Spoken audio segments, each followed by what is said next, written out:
Hello, everyone. See, we already have some chat message. Oh, I completely forgot to turn on the, model. One moment, and we'll be ready to go. Let me turn that off until I get it set up. Okay.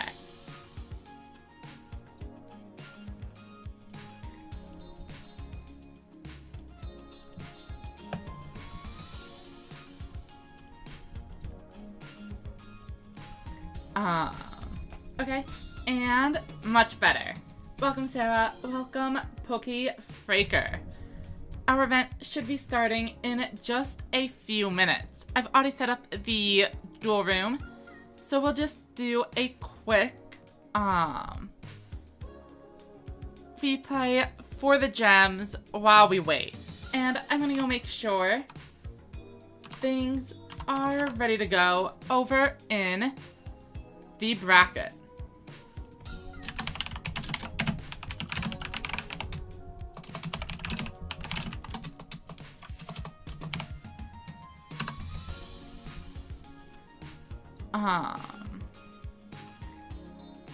We've got a couple of minutes, so let's just go with this while I set things up on the back end. I believe we will be playing 5 rounds of Swiss into a top 8. Previously, we have only had around 12 players, so we've been doing single elimination, but we have doubled in size from last week's event.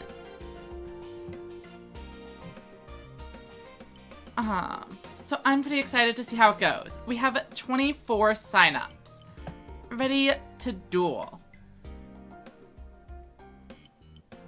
Let me see if there's anything I need to click to actually start it.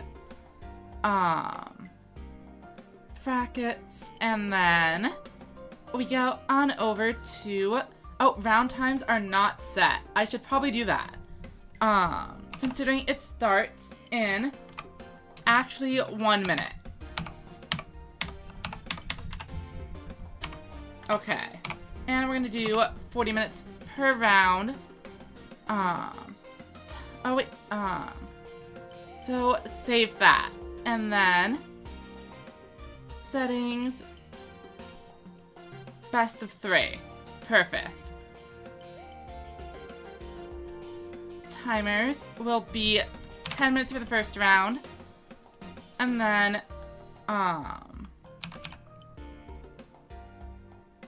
we will do 5 minutes once we get to round number 2.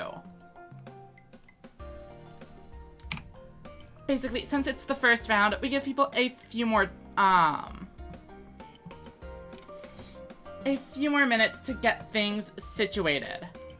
But now I think we are ready to start the bracket.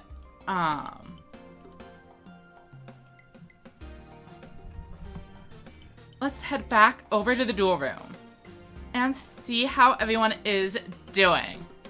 Hopefully some of the players have actually made it in. Looks like we are doing a pretty good 14 of them have shown up.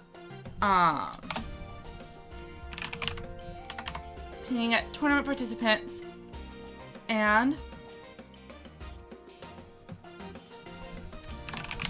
tournament is live.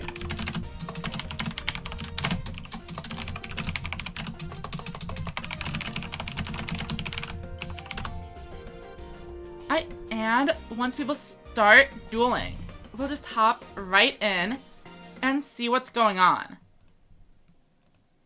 Right, it says top 8, and then Jacob says Gojo Satoru is in the tournament. I actually don't know who that is, or if that's supposed to be some kind of anime reference. Sorry, it's completely over my head. Right, so we see Griffin Plays and Terra have queued up. Hopefully that means they are actually fighting each other. And it is correct over in the bracket. So let's go ahead and start spectating. This is our very first duel of the tournament.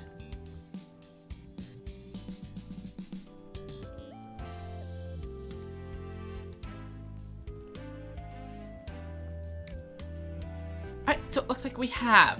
Well, actually, these events should be open deck list. So let's go take a look at what we are playing against. We see Griffin on Magnum Overload and Terra on Hell Tuning Invasion. I suppose these are indeed the two decks you would be expecting, but this is a pretty interesting start. Griffin is going with a lone headpiece on Magnum, willing to give up the maximum piece for an early Overlord, and that is actually not a bad idea. If you know you're playing against Hell Tuning Invasion, having this level 10 on the field is great. Raw Level's Invasion cannot destroy it, as it becomes a level 6 monster after the skill. And similarly, Heavy Metal is definitely going to be absorbing one of those face-down monsters, unless Terra manages to sequence this correctly. If they had a Heavy Metal, they could use Shadow Buyer to make itself level 5, and then they could summon the Heavy Metal before activating the skill. But it looks like they do just go ahead and Hell Tuning Invasion, ditching a Ghost Cyclone. We see 2 copies of Mage. An interesting opening hand from Griffin. Oh, Draco says the opponent has no deck list. So I suppose I do need to go handle a mod call. How do they get around without submitting a deck? Draco, I do see a deck for your opponent. They are on, Invasion Infernal, which I imagine has to be Hell Tuning Invasion. Try refreshing your page, or I can just send it to you. I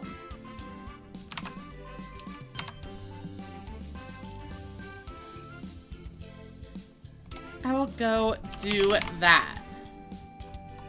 Wait, but you have 2 Discord accounts, and I don't know which one. Draco, if you still can't see your opponent's deck, ping me in the server, and I will then address it. Anyway, we see Terra has gone ahead and summoned an Invasion plus a Heavy Metal. This is actually a lethal push.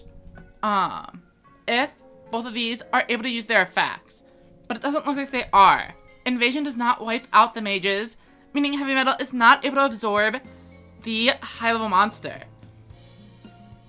Griffin Blaze down to 3100. We know one of the cards in their hand is going to be the blue piece.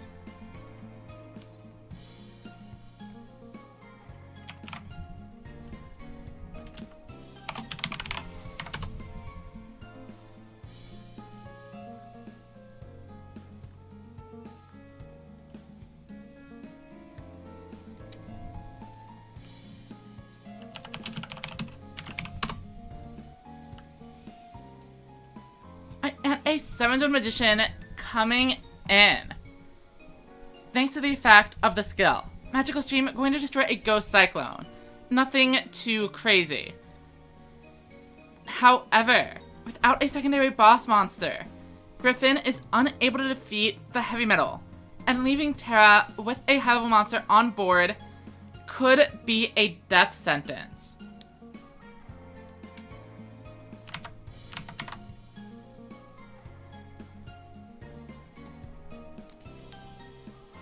We see Descendant of Titans. Presumably this is just set up for Hell Tuning Invasion, and we will see that Descendant of Titans swiftly tributed off.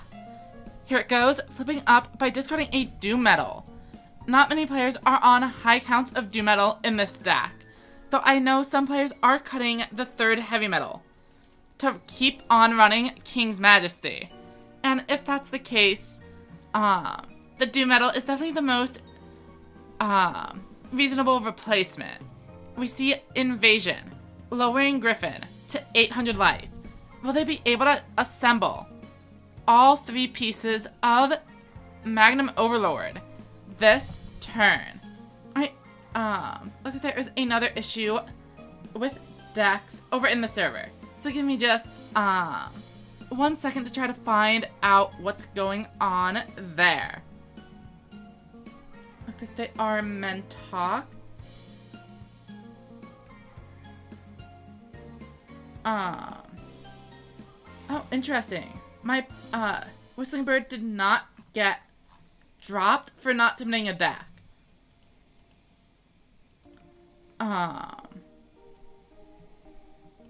Moderate Whistling Bird. How do I DQ them from the event?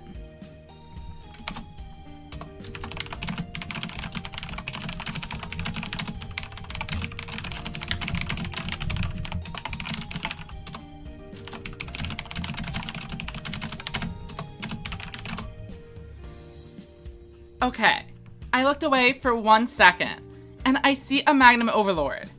But somehow the game is not over. What did I miss?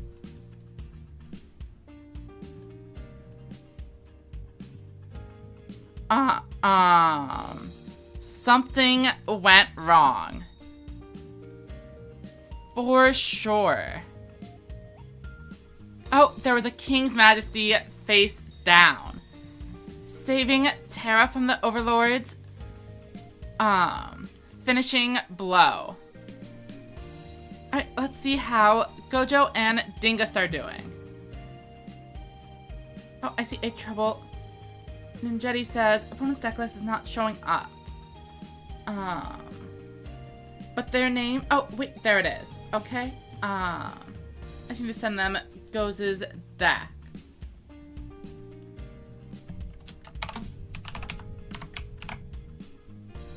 No, I wanted to copy the actual deck. Copy image. Okay.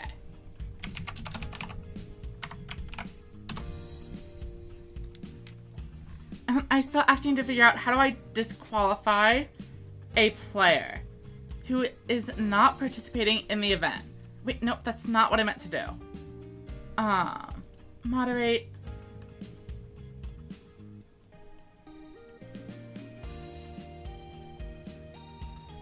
Attendees.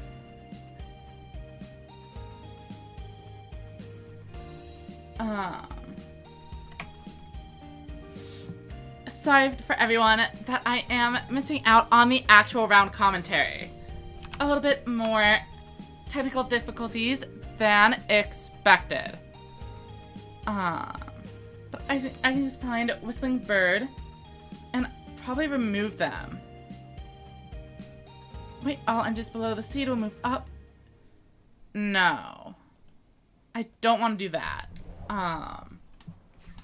Oh, so I can just look up how to DQ a player. Smash GG. Okay, so anyway, Dingus seems to be on Dino, Cyberse, Aggro, which is a pretty interesting deck. I'm excited to see how it goes.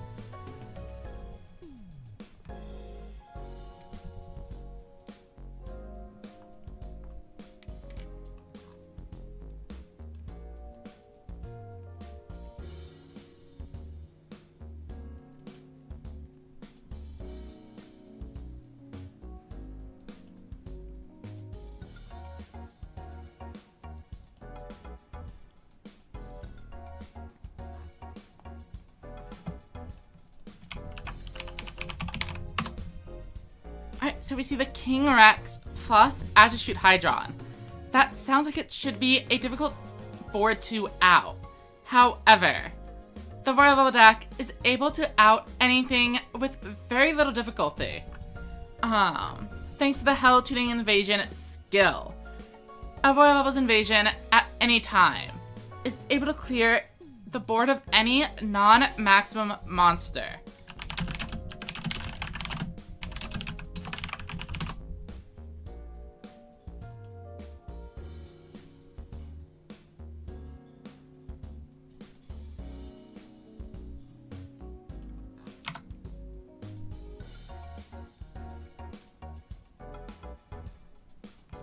Here comes a heavy metal. Unfortunately, that is going to only eat a curry bot. Without an invasion, this board becomes significantly worse, and Attitude Hydron lives to see another turn.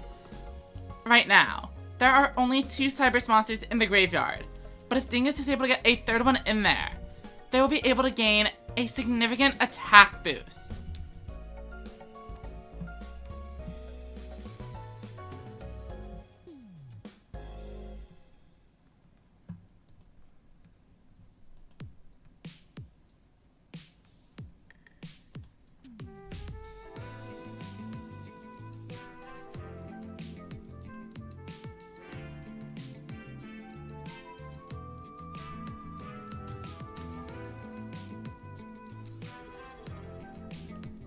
Oh, thank you, Draco Kid. And Bismuth. Okay, first, let me address the actual question. Bismuth, yes, this is going to be a 5-round Swiss tournament with a top 8 cut. And then Draco, thank you for the subscription. As I offer to the YouTube members as well, if you have a deck profile, etc. that you want me to make a video covering, feel free to DM me, and I will do it. Unless it involves owning structure deck cards, which I do not own, which makes it a lot more difficult. Alright, so we see a Red Eyes Black Dragon. And Gojo is looking to be in a pretty bad spot, even if they use Hell Tuning Invasion this turn. And clear the board with Invasion. Only 1,400 life points is going to make it pretty easy for Dingus to get a win. Another Talismanic Seal Array, for example, would be able to do it, regardless of what boss monster they bring out. And if Gojo only draws a singular settable monster, that is looking rough. Dingus heads right into battle. And the only 1,500 or higher defense monsters are legend monsters, which cannot be used in Hell Tuning Invasion. So with the Connector Dog's attack, it is guaranteed to go through. Next, let's take a look at Ursus and Goes. And see how it goes. 2 Roas. And are both on Hell Tuning Invasion. It looks like it is. There's always a chance one of them was playing the new skill. But most players seem to be on Hell Tuning Invasion because it is, quite frankly, the superior option. Interestingly, neither of them are running the new Doom Metal card. However, we do have one player on King's Majesty and one player not. Let's see if it comes up in this match. Heavy Metal, not a huge deal here. Unable to even fully clear the board.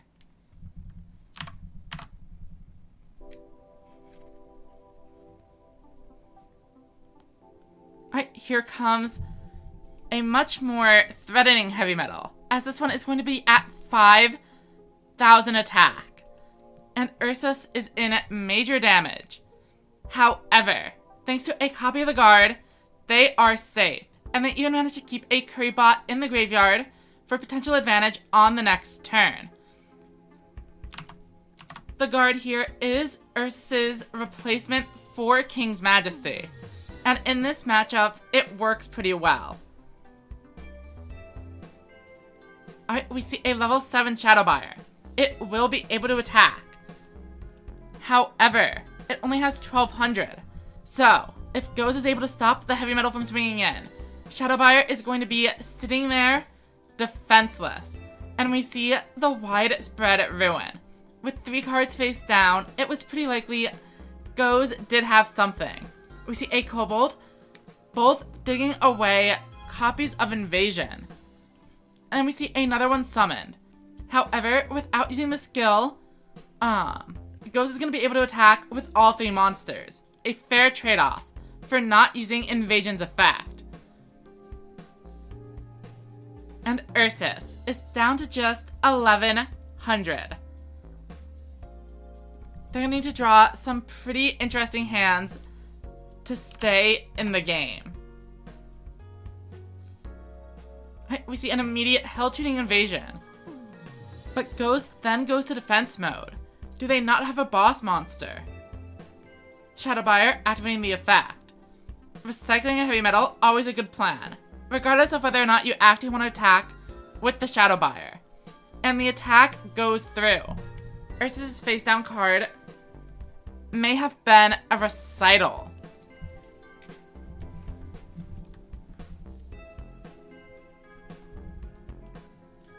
Let's see who else is still playing.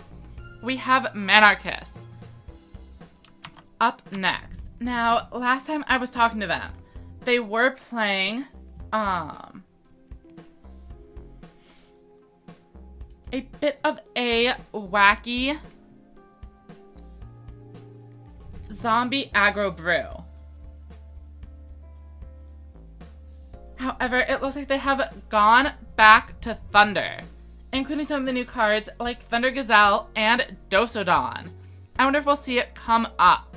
The thought process behind Dosodon. Well, I was gonna say that it helps set up a turn 1 Essel, but their list does not include any copies of Essel. So perhaps it's just a way to dig a little deeper.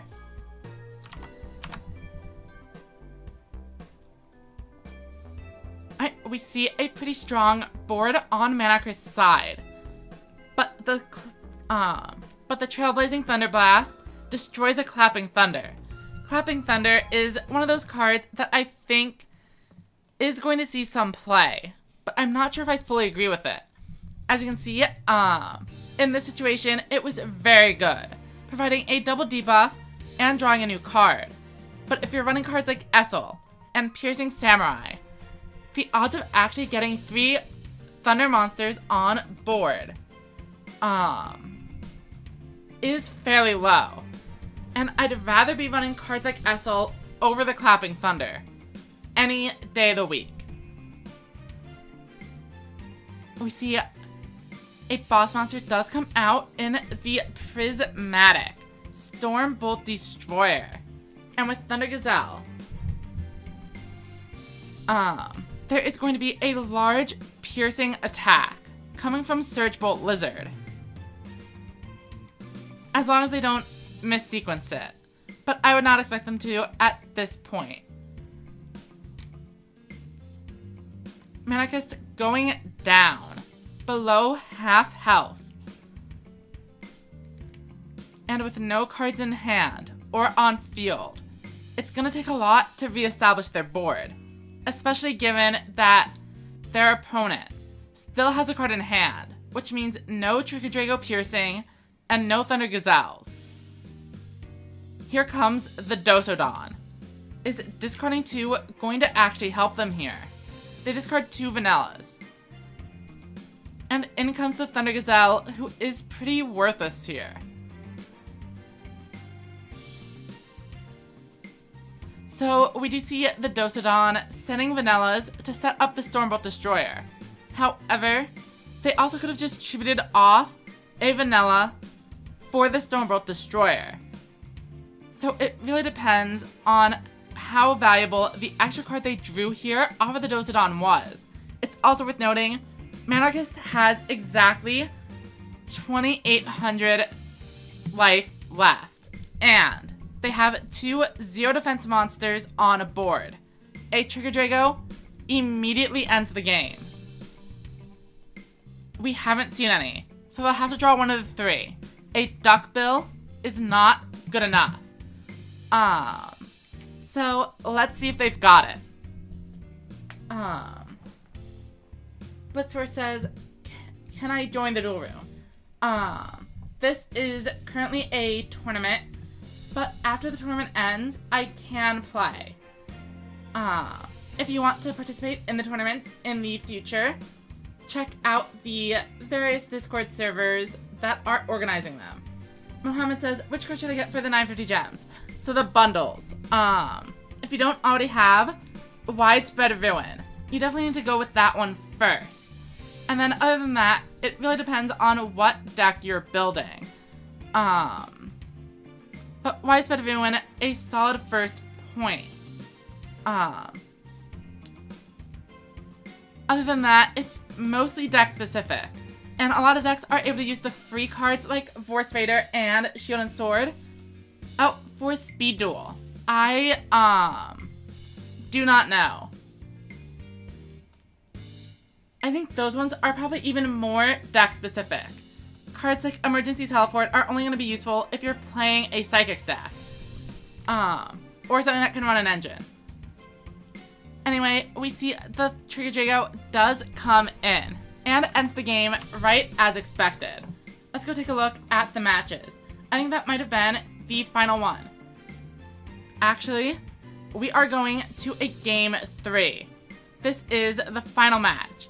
Unfortunately, we aren't able to start round 2 until everyone is done. So even one game going to game 3 and taking a little bit longer delays the rest. That is the one downside to the Swiss system over something like a single elimination tournament or a point battle.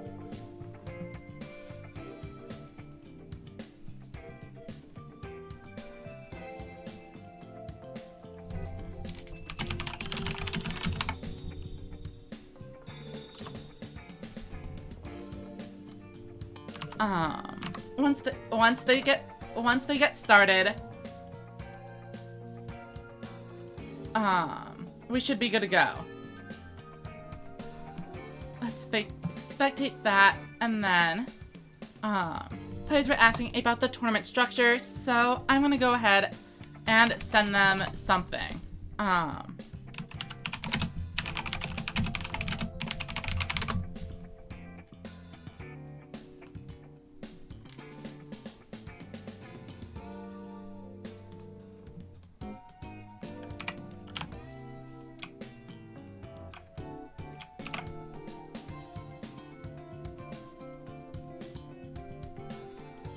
Oh, and something happened.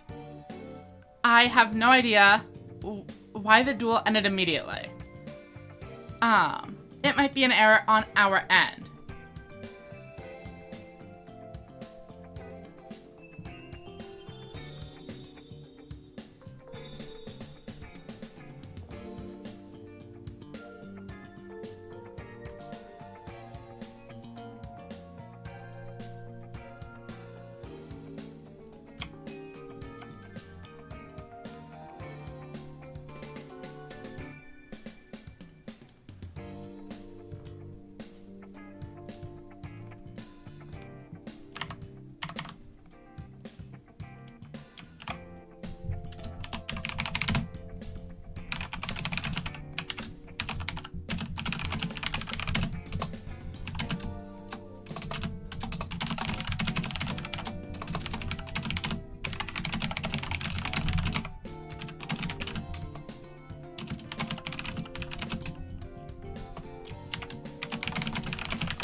Okay, we see a Trigger Drago being run over by Stormbolt Destroyer, and that face-down monster certainly is going to fall to the Surge Bolt Lizard.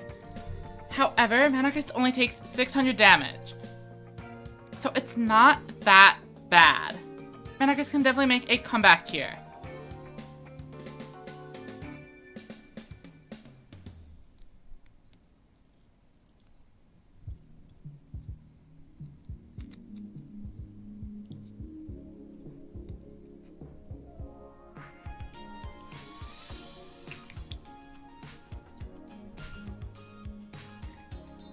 And a Duckbill, getting out the Trigger Drago.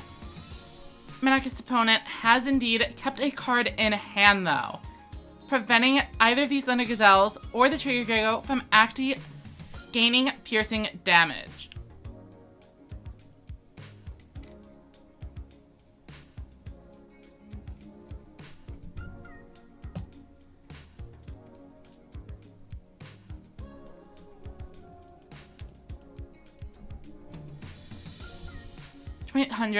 Probably gonna debuff the Storm Bolt Destroyer here.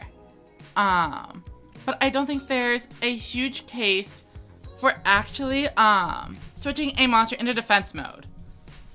Actually, hold on. If you switch the Storm Bolt Destroyer into defense, it blocks 1200 damage, or 1300, which is actually better than it blocking the 1300 and this blocking 11.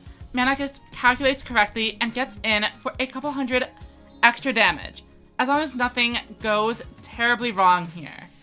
We see a Thunder Spark though, and the Stormbolt Destroyer is able to survive an attack. However, this is almost definitely what Manarchist would prefer. It's much better to crash into a defense position monster, than to have your own monster get destroyed by the recoil.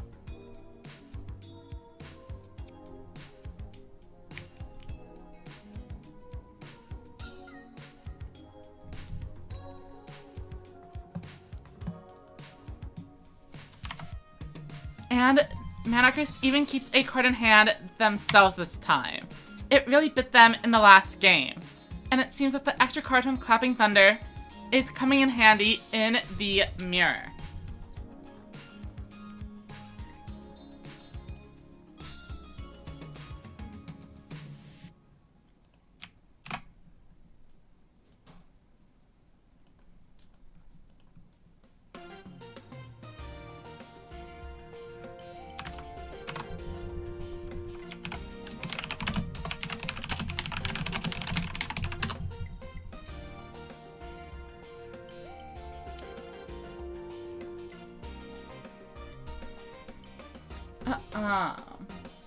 Blitz Force. Okay. Sorry, I was a little bit distracted with the game and the Discord. But let me send you the Discord server for this event. Invite, and then no expiration. Generate, copy, and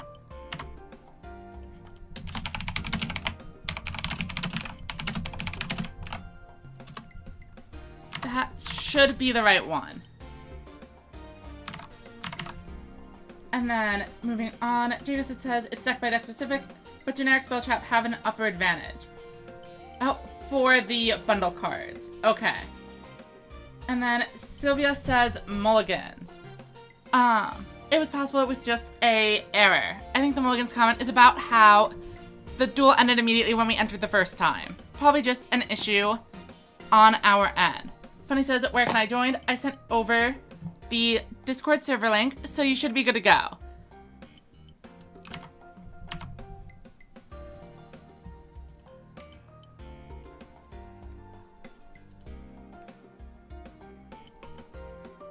Alright, and we see a 1700 swinging into this Stormbolt Destroyer. Once again, Manarchist has perfectly aligned the attack and defense values. But, once again, Mattia has the Thunder Spark, preventing a huge swing of damage. And with that, they actually managed to stay in the lead going into this turn.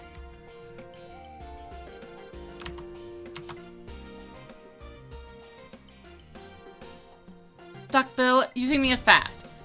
Do they have a choice here? No. They have only found 2 copies of Stormbolt Destroyer, so one of them is going to be added back to hand. Not that a Trigger Drago would be doing a ton here anyway, in comparison. A Blast Draws, but you don't want to use it just yet. And they actually aren't going to use the effect at all, which could end up being a mistake. There is another copy of Duckbill in the graveyard, so even if you are going to tribute off the Blast Draws, simply putting the Duckbill back into the deck and getting the boost before immediately tributing off is still worth it, most of the time. It is possible they are specifically not doing it because they want to dig for a Trigger Drago, but I feel like the Duckbill just helps with consistency so much. And they had it right into battle. It is going to be a full board clear. And as we have seen over and over again,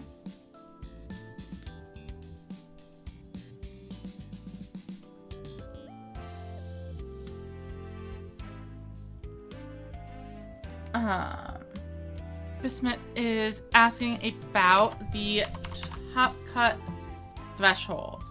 You know what? Let me do the math on that. 24. If we did 4 rounds.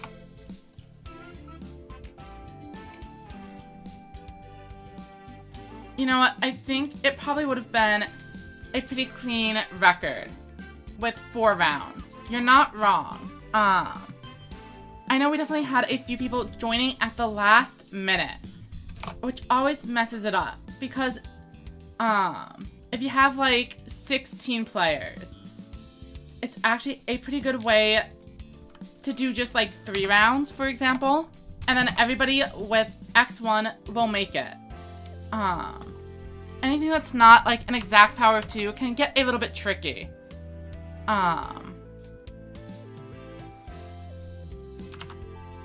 I did cross-reference both the Pokemon and MTG round thresholds for this. But I think there is actually a pretty good argument for using 1 fewer rounds. It's something I will keep in mind.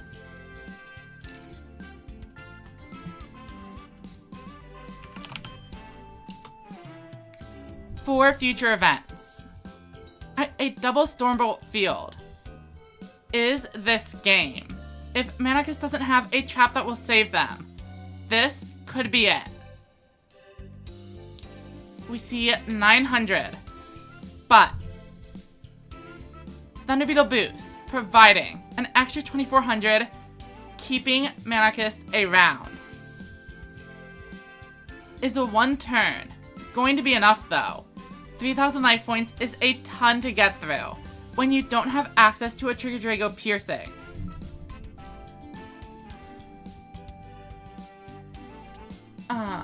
Genesis, yes, these tournaments are indeed every Tuesday.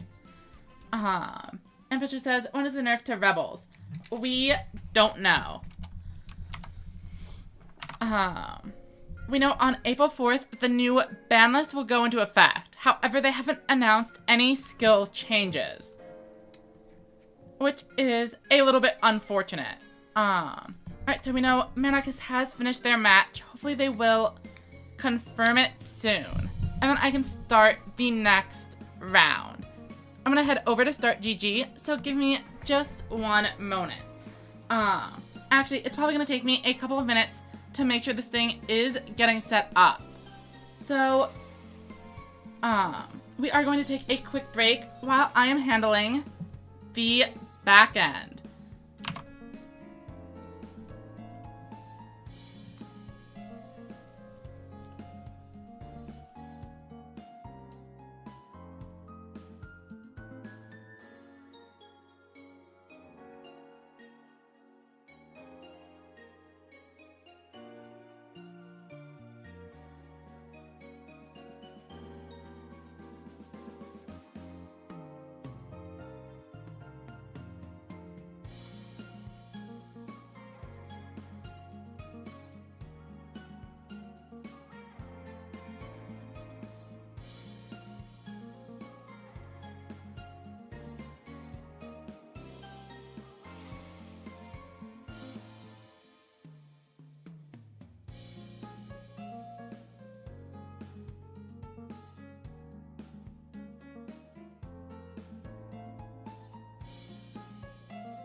And we are back, and round 2 has been paired.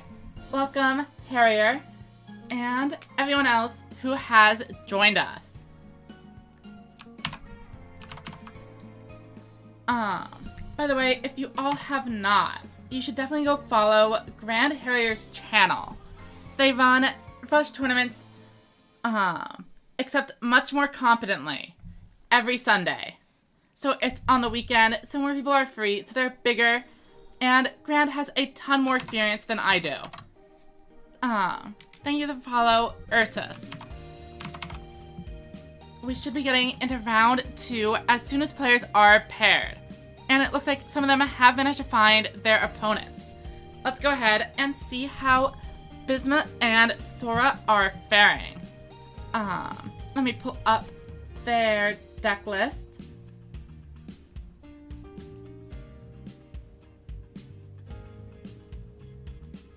Oh, Wait, and I thought it DQ'd the opponents who didn't check in round 1. But it actually did not do that. Harrier, you are in chat. How do I DQ a player from Start GG? I saw a remove attendee button, but that said it was gonna mess up the pairings, which I didn't want to do. And then I got distracted with all the other things going on. So I accidentally had a player who DQ'd round 1. Have it show up again in round 2.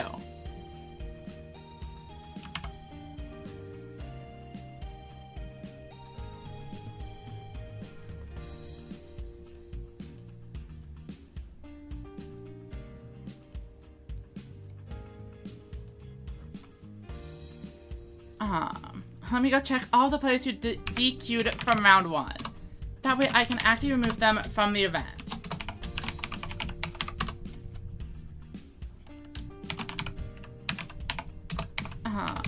Whistling Bird.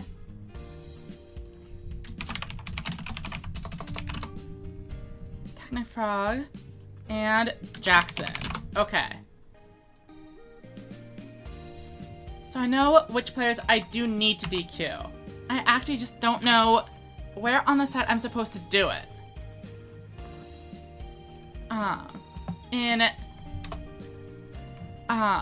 More directly in front of us news, we see a big shield and sword into a swing with the 7-Zone Magician and the Light Sorcerer. However, this failed to play around Recital, and Sora also didn't even activate the effect of 7-Zone Magician, which seems a little bit weird. We see a King's Majesty.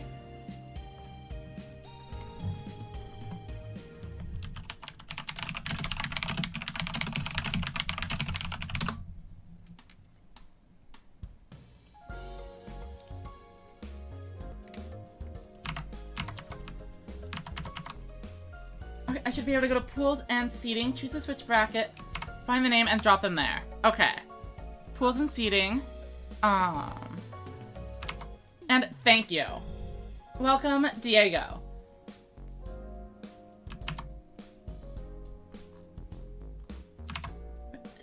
Pools and seating, choose the bracket.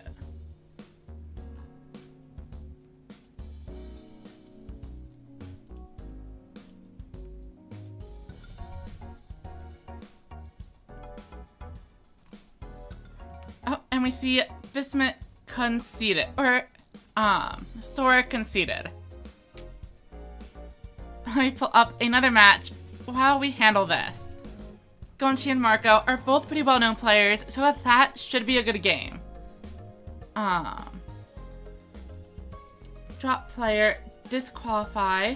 Of course, I do not want to regenerate the round. Dropping Whistling Bird.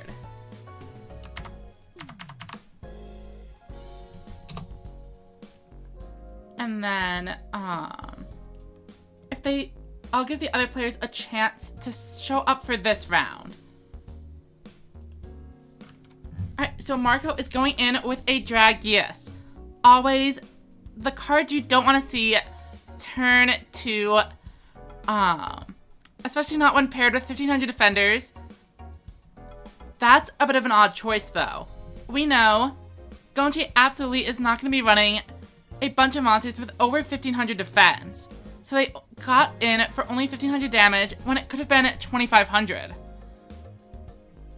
And now they might get punished. Here comes a Hell Tuning Invasion, wiping the board and inflicting a ton of damage here, as the Shadow Buyer is also able to attack directly for a total of 3500.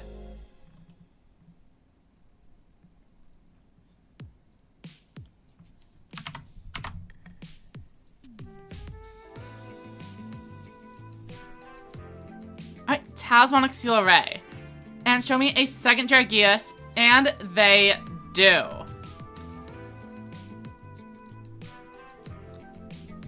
The Speedy Performer in attack mode might seem like a mistake. However, against a Hell Tuning Invasion deck, this is actually correct. If the opponent summons a heavy metal, unfortunately, level 3 is still a little bit too high, so heavy metal would still absorb the Dragius and end the game. But if they summon an invasion, it wouldn't have mattered, as all the monsters are going to get wiped out anyway, so you might as well put the Speedy Performer in attack mode. Marco tries to go into battle, but a Wise Bedouin is going to stop them from pushing for game. They swing in with the Speedy Performer. That is a huge risk for little to no benefit, but it pays off, as the face down card has 0 defense. Interesting.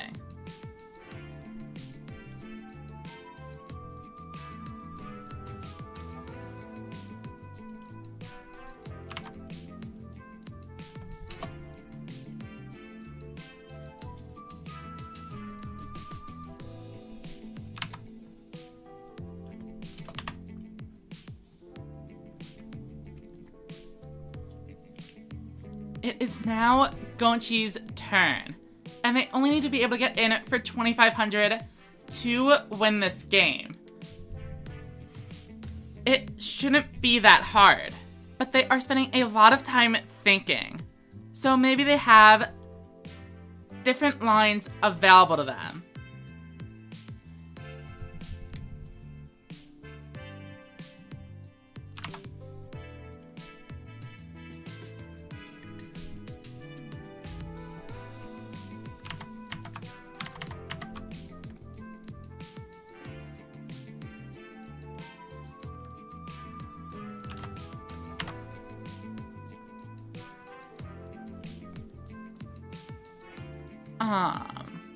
And now that we're waiting so long, I'm kind of concerned that I'm the one who disconnected.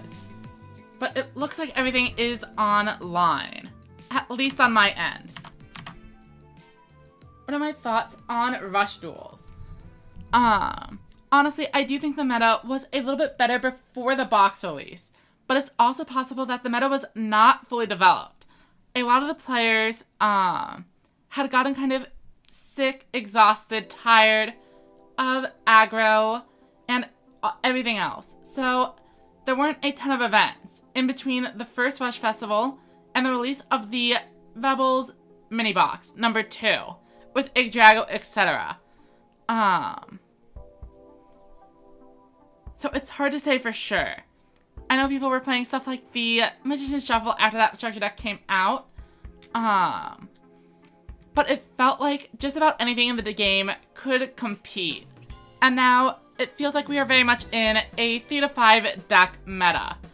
But we also have things like the Go Rush Festival that give us a much better sense of where things are at.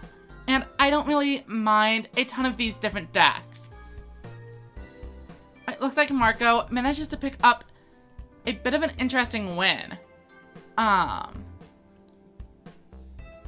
Sliding in the final few life points.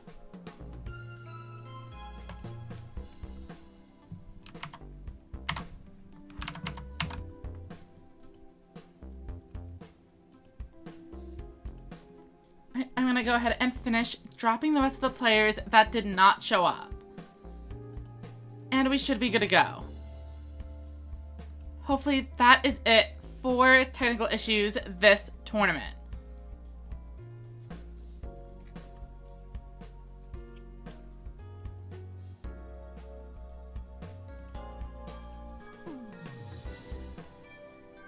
And we see Moosh Mai on the best mat and sleeves in the game. And I think that's going to give them a big advantage in this match. We see Archane Soldier. Images Valkyria as your legend monster over the Archane Soldier is reasonable. Apparently we had a quick blip in the connection, but hopefully we are back now. Sorry for anyone who had their stream interrupted.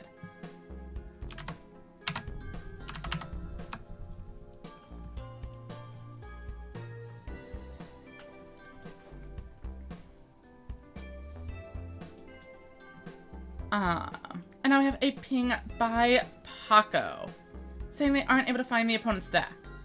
So I will go address that. We see a no-card invasion player staring down a 3,200 attack point Trigger Drago. That could be game. But Wise Bedouin saves them, and Recital keeps their boss monster alive. And now Moosh is in incredible danger.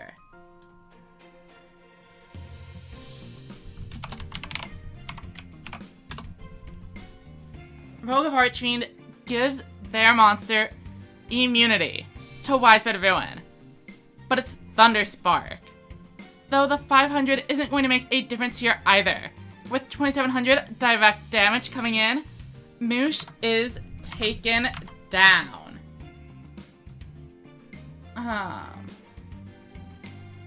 Diego says 1 main and then 3 to 4 mini boxes. I suppose the card release rate could be signs for concern for speed players. However, Rush Duels do definitely have a smaller card pool. So I don't really mind that we're getting mini boxes. Consider how many cards in Yu-Gi-Oh! Are just like random, terrible vanilla monsters. And there are always cards like that in the main boxes. So if you think about it as the mini box is just cutting out some of the completely useless chaff that really doesn't matter at all to the game, you can really get the same amount of content out of a mini box as a main box anyway, as long as they are careful with the choices. Alright, so we see Harpies versus Burning Blaze Drag or Ancient Forces. Both of these decks have a high reliance on their level 5 to 6 monsters, which is pretty rare. Most of the time, we are focusing all about those level 7 and 8 monsters, but these are the 2 decks where you have your mid-range monsters shining. And despite drawing 5 cards per turn in Rush Duels, having access to that extra card you save by only using 1 tribute for your monsters is very important, as it means you can do things like run more copies of Spell and Traps, or establish fuller boards when other decks wouldn't be able to. Like this, we see them getting multiple monsters above 2500 attack points without, and summoning 2 bosses that are level 7 or higher is pretty difficult without running a bunch of kind of clogged down advantage engines. Whereas the Harpy deck can actually run pretty solid gas, like the Light Sorcerer Sanctity in their low level slots, instead of a bunch of 0 attack zombies. Diego, yes, the next Rush character should almost definitely be Asana, who is the leader of the Heavy Cavalry Machines. Alright, and Draco is down to 1800. But a Shield and Sword could always turn this game around. We see Dragon Merchant, but it looks like they are running Monster Reincarnation over Shield and Sword. Will it pay off? They have access to Dragius, but that can't clear a Cybertech Alligator, unless they manage to find Talismanic Seal Array. But even still, it isn't over. Zid has a face-down card, and no Widespread Ruin has been revealed. Draco Rush taken down by the legendary trap card. I was actually playing some Legacy Duels the other day, which is a format, for those of you who are Rush only, that was focused on DM-era cards over in Speed Duel. And Widespread Ruin was just as devastating to me in those games, which I found pretty fun. Okay, next up, Griffin and Mattia. A standard set 3 pass, but a Maximum Overload deck could be running Torn of the Wind Weaver. We see 7-Zone Magician coming in. And a second copy of the headpiece going to the grave. It might be safe to assume the final card in Griffin Blaze's hand is a second piece of the Maximum. And if so, they are just 1 piece away from Exodia. However, with both players still being at 1600 or at 6,000 life, the Maximum is certainly far from game ending at this point. Properly managing your life points is key for a Magnum Overload player. And that's why a lot of them are running cards like the Guard or Music Princess's Recital. Different ways to make sure you aren't going too low. It's okay to let yourself take damage. But if you die, it's all for naught. We see a pretty respectable board from Griffin Blaze. But when Lightning Trigger activates, that Magnum Overload goes to defense, and Torna becomes pretty weak too. And things are not looking super good anymore. What went from a pretty respectable board goes to nothing over 1,000. And Griffin is going down. But 2100 is Overlord range. If they manage to complete the maximum this turn, they win. And here it comes, Supreme Machine Magnum Overload. 4,900. 8,000. Thunder Spark is not going to be enough, as they get in for exactly 6,000 damage.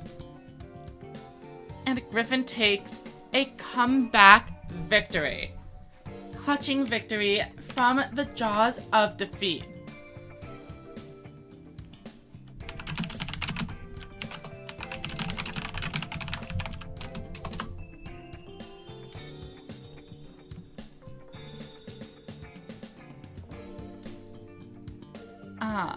Let's go check in on Paco and see how they are doing today.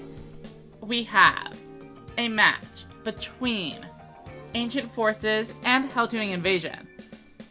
Probably some of the decks we are most likely to have seen in this event. Hell-Tuning Invasion, the top dog, but Ancient Forces recently unhit on the ban list. And that means a lot of players are experimenting with it. And trying to see if the unhit makes it viable. I do think it probably doesn't really quite stand up to the rest of the decks that are currently seeing play. But it does have some good tricks up its sleeve. Clear Ice Dragon is a fantastic card. Being able to take away things like Babysitter Goat and Descendant of Titans from the opponent's graveyard means that you don't have to worry about King's Majesty. And you can also shuffle away cards like the Ghoulish Gal or Kanan the Sword Diva, preventing the opponent from generating advantage with Crawling Torso and Seahorse Carrier. Easily the most important card in the deck. Possibly behind Dragius. Even more so. Oh, but what happened there? Paco chose to return Currybot into the deck rather than the other King's Majesty target, completely causing Sword and Shield to be wasted. Absolutely a misplay when you're facing down 3 back row.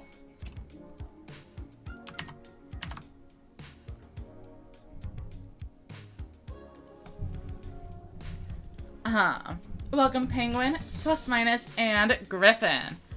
I hope you are all having a good day. We see another Dragius coming down on Paco's board. But with only 1,400 life, are they really going to be able to stabilize here? A single invasion ends the game, and realistically, a heavy metal should too.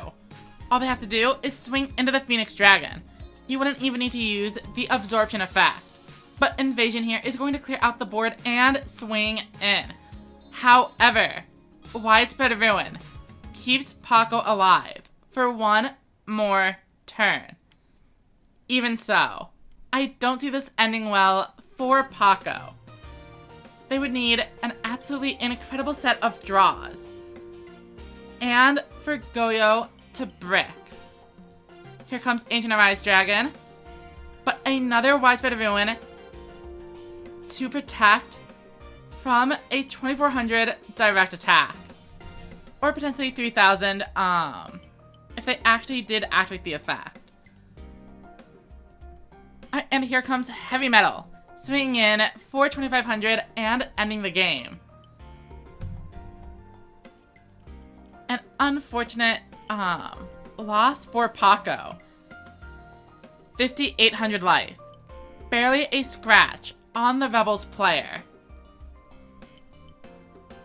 Definitely the deck to beat. And if we look, I think a lot of the players are actually finishing up with their matches here.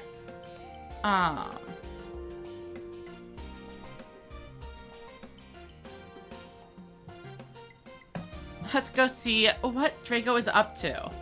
It looks like they have not reported any games yet. Though it's possible, they are just waiting until the end. I would be very surprised if they are actually still on game 1.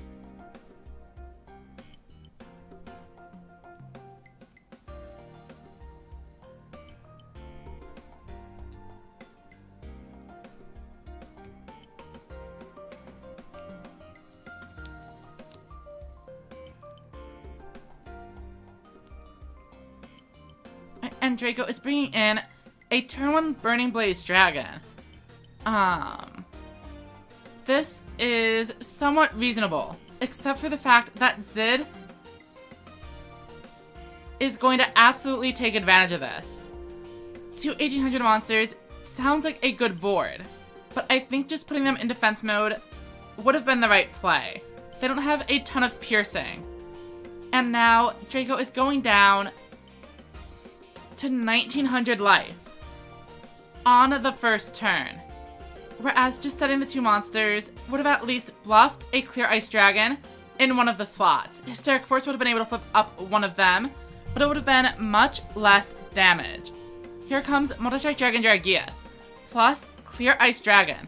This is a board clear, unless Zid's face down card has something to say about it.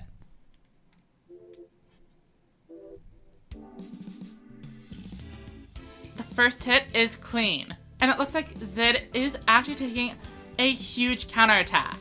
Both players are low. But Zid does have momentum here by having the first turn, but that is not a good way to capitalize on it at all. 5 set cards. And Draco makes what I think is a misplay. We knew that face down card wasn't a Wisebed Ruin, because otherwise this Dragius would not be on the field. Absolutely should have destroyed one of the 2 new cards. That would have been able to potentially stop this lethal push. However, we do see plenty of attack boosting effects, and Dragius has been protected from a potential widespread ruin. Here comes the final attack, but the guard stops it. Harpy Ladies, back into the deck.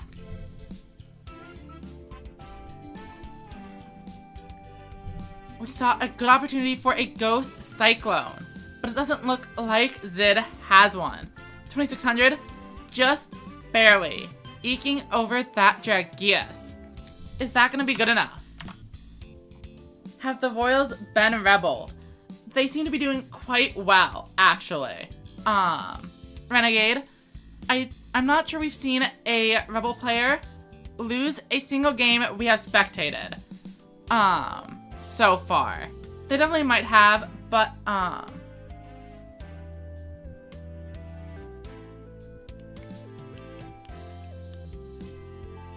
maybe not.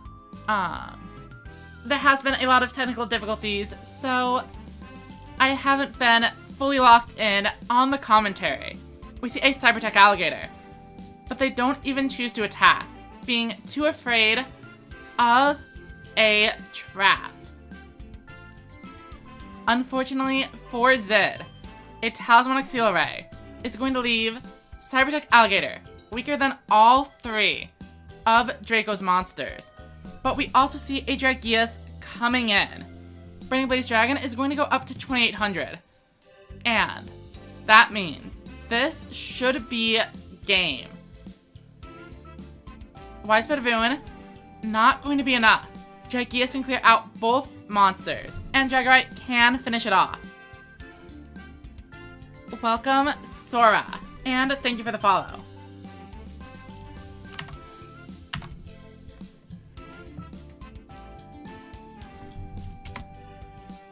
And it looks like round 2 is getting close to an end. Apart from the match with Draco Kid, we just have Gonchi and Marco battling it out until round 3.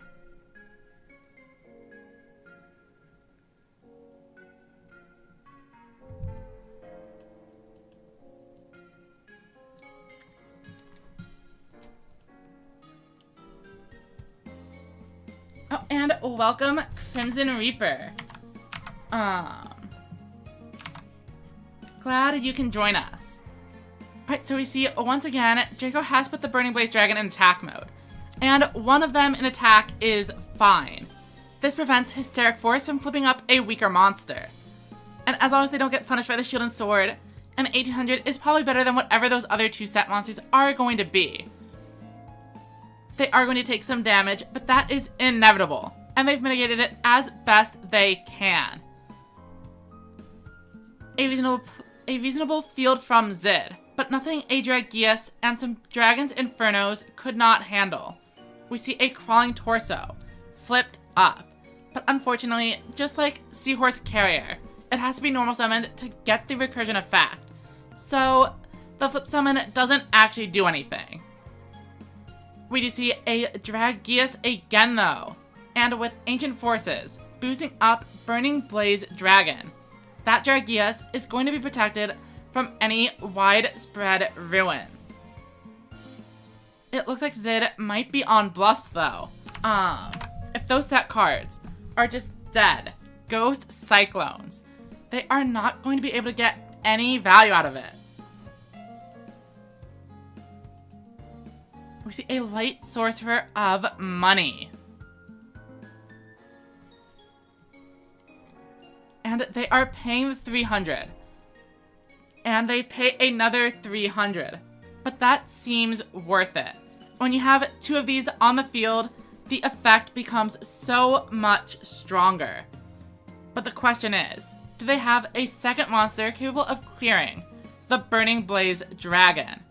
And it looks like they do. Once again, establishing their own double boss board. And with a Talismanic Seal Array to seal the deal. That Dragius is going to have essentially no attack points left. One final card, and it might be back row.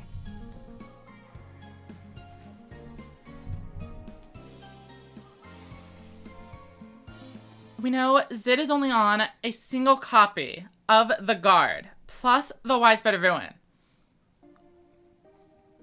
And we haven't seen either yet.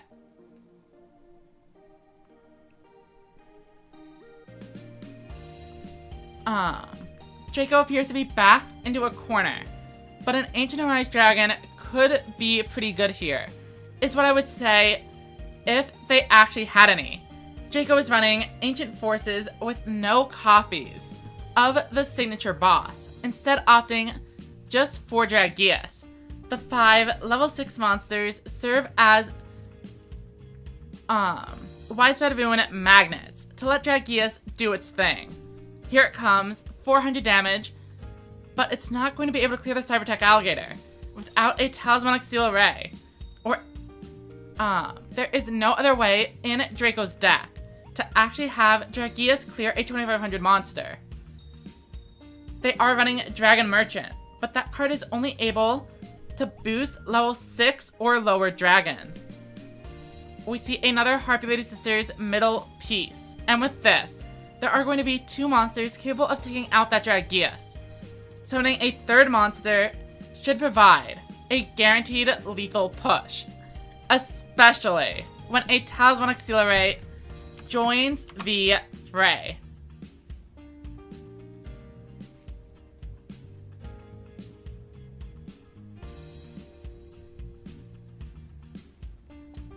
Hysteric Force activates, and it should be a quick cleanup here. Swinging in, number 1. Barrier is not going to save them. In fact, I don't think there is a single trap that would. And Draco falls to the Harpies, establishing themselves as the one tribute deck to beat. Is that really only game 2? I feel like this round has been going for a while, and everyone else is done. But they were somehow on game 1. Or maybe, we managed to spectate right when they were starting the duel, as it looks like they might be done with game 3 now. Wait, Gonchi and Marco still listed as incomplete, but I don't see them dueling either. So it might be time to do some pinging and see what's up. Let me go check the tournament Discord.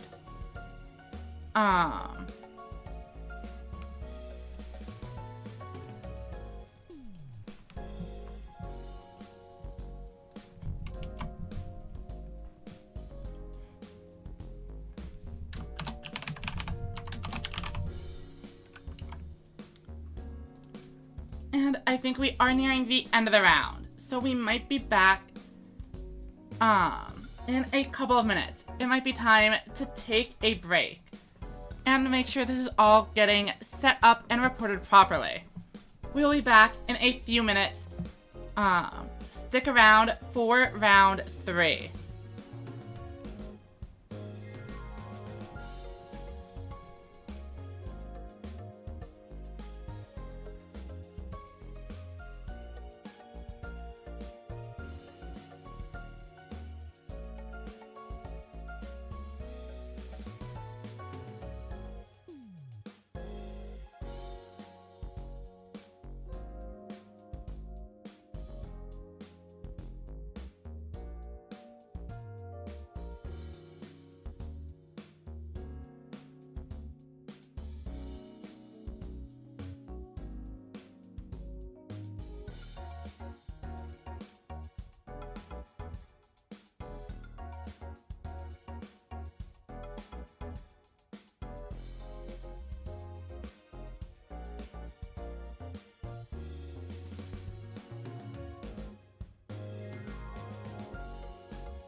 Sorry for the delay. We are getting ready to start round 3. It should be going live in just a moment.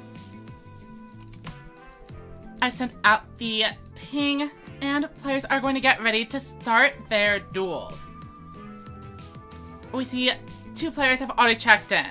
We are looking for Griffin and Gonchi, as they might be the first ones to actually be dueling. We see they have both found each other inside of the room. And once they start, we will hop in and join them.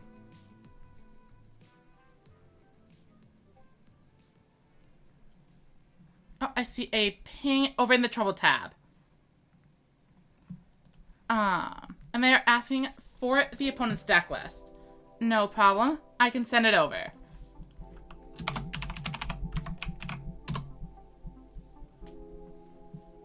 Oh, and then I see Ursus is having the same issue. So I will go ahead and send them Terra's deck.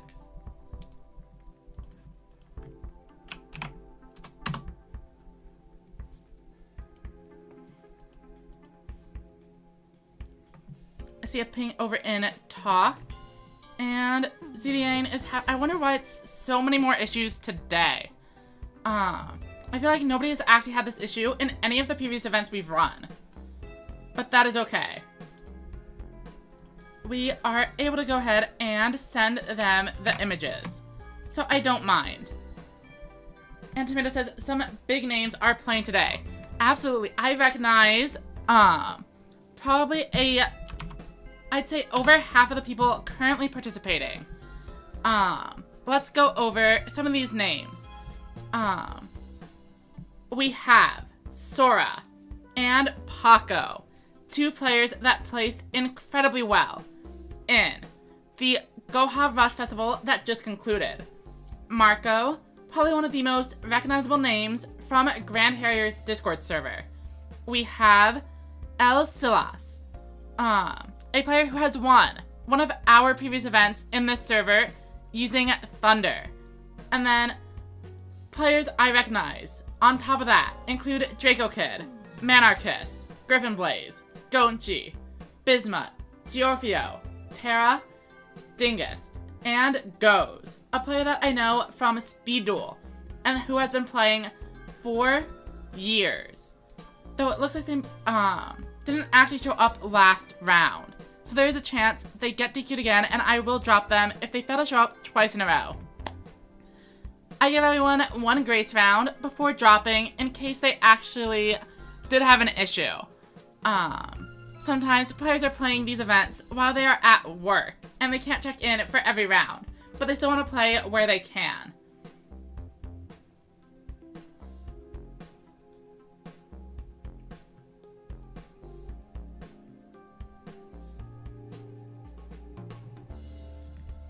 Alright, so here we go. We see Hell's Invasion flipping over a mage. So if they were going for a heavy metal line, this is a little bit inconvenient, but it is invasion, wiping the board and getting in for 2300.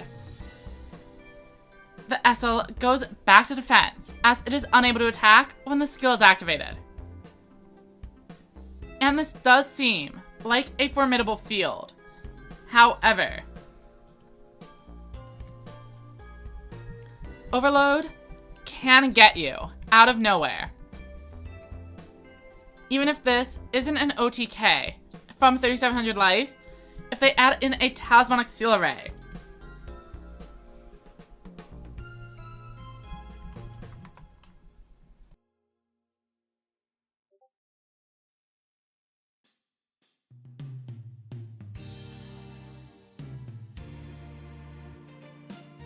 Sorry about that.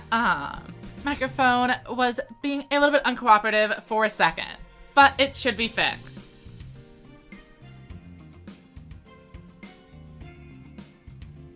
A 7th Magician plus Light Sorcerer isn't a huge board, but no board is ever going to be too big for Hell Tuning Invasion anyway. A Hell Tuning Invasion into a heavy metal here would be especially threatening, as 7-Zone Magician would be sent down to level 3. Draco says they won by DQ. Did a player not show up again? Oh, I see more people on Trouble. I wonder why it is like that, but I will fix it. By sending them the information.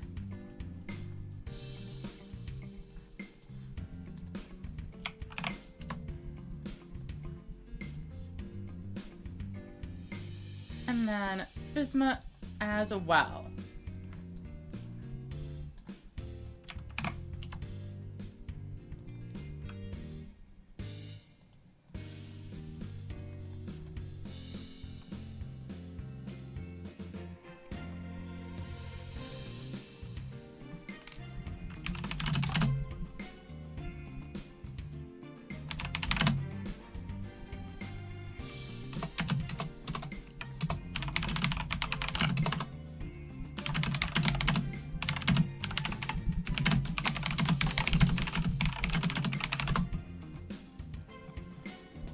And here is a clean board, plus the guard, destroyed by a Ghost Cyclone, with 5 cards. Can Gonchi actually get over it? They bricked on the level monsters for a turn. So as long as they manage to find a boss here, things will be looking up for them. 3,700. A heavy metal is 25, plus 900 more. That is so close, but not quite lethal. And we see Griffin has 2 cards in hand. There is a good possibility that as soon as Gonchi makes a non-lethal push, they will get punished by the Magnum Overload. Are they running King's Majesty? Let's go take a look at their deck. They are not. They are running a copy of Babysitter Goat, but it's only for the mirror. They aren't on the King's Majesty to stop this overload from potentially getting in for game. But they do find a Shadow Buyer. Shadow Buyer plus Invasion is 3,500. Also, not quite enough. They shovel in a Curry Bot. And while they are thinking through their moves, I'm going to have to disqualify a player who has failed to show up for 2 rounds in a row. So give me one moment. Here comes Heavy Metal, but without the skill being activated. They are not going to be destroying the 7-Zone Magician. Do they have another monster that they wish to attack with? No. They are doing this as a way to keep the life points relatively equal. But is that enough? We know Magnum Overload is already 1,000 damage, and it would gain 1,600 more, simply by copying the 8 times 2. So this is lethal, if Griffin has the maximum.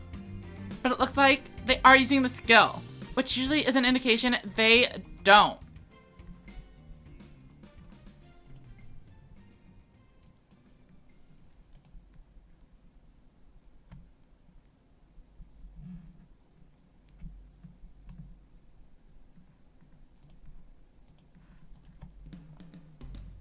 Heavy Metal has been weakened, but 200 damage is barely anything, and Griffin is in lethal range.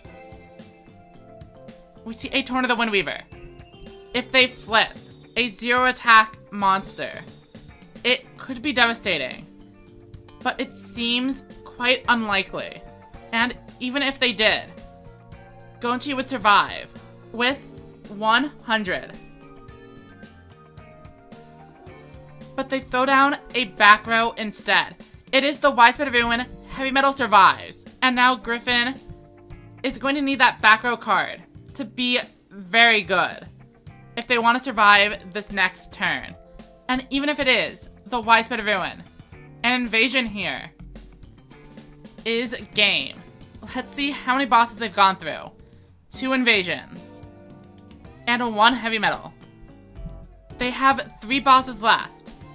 And a Shadow Buyer coming onto the board. A set monster, they are going for the skill. And with 2 bosses.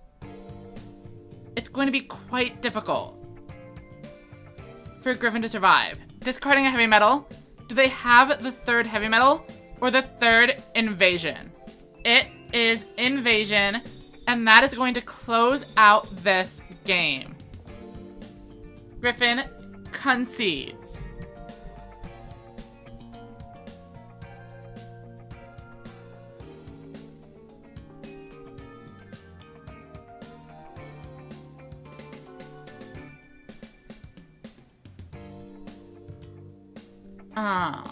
And it appears our connection is rapidly deteriorating. Hopefully the stream doesn't disconnect again. Alright, let's head up to the top. We have Paco and Manarchist. I know these players test against each other fairly regularly.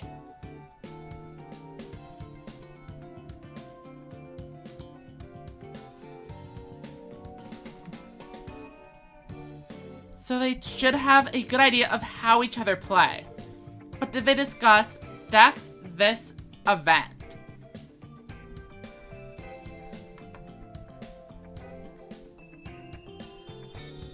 We see a set 2. But Paco is keeping a card in hand, knowing that they are playing against Thunder. And they don't want to have piercing damage coming in. Burning Blaze Dragon. But Manarchist picks wrong on the 50-50. And Paco keeps a monster on board. Burning Blaze Dragon coming down. And Dragorite. This is looking pretty threatening. But a Widespread Ruin is going to keep that Stormbolt Destroyer alive. And with 2 cards in hand, they could even bring back the Pluggy Fish.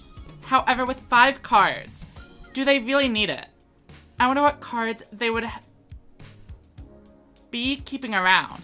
2 copies of Clapping Thunder coming down. That Stormbolt staying in hand may have actually, or staying on field, may have saved them the game. If they didn't have the level monsters they needed, those Clapping Thunders were going to be total bricks. But now, it turned into an incredible push, offering 1,600 extra damage and 2 cards. Paco passes turn. A Piercing Samurai could close out this game. But do they even run any?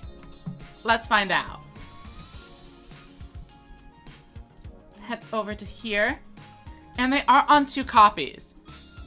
It didn't seem that they found one, but it looks like Paco is going to concede here anyway. Whatever they drew must not have been good enough.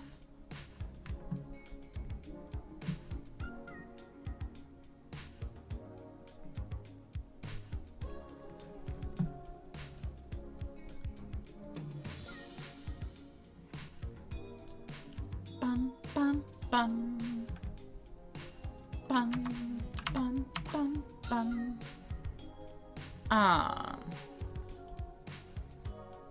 And we are back in. I don't think we've see us play at all today. So let's go see what they are up to.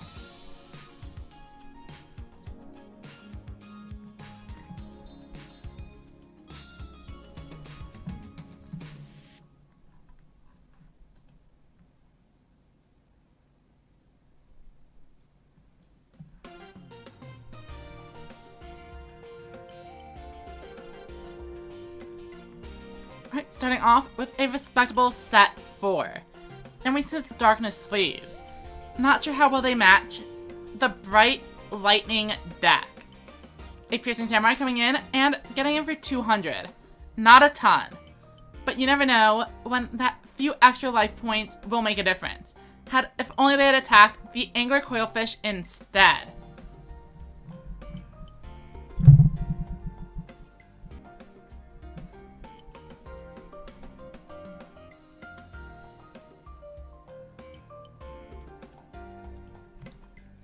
We see a Trigger Drago getting in for some decent damage. but it looks like they aren't able to clear the board either. However, you never know for sure. It's entirely possible that last card in hand is a low-level monster, and they had the option to do a board clear if they wanted, but instead are choosing to play around a Trigger Drago Pierce. Here comes Lightning Trigger. They don't activate the effect for the extra 300 damage, which seems a little bit odd. But maybe they're afraid of milling an important trap or something. Here comes Trailblazing Blast, destroying a shield or a sword and shield, which wouldn't really make too much of a difference when both of your low-level monsters are at 0 defense. Looks like they are still on the Vorse Raider over the Arching Soldier, so they haven't bought the new bundle, keeping the price of their deck down.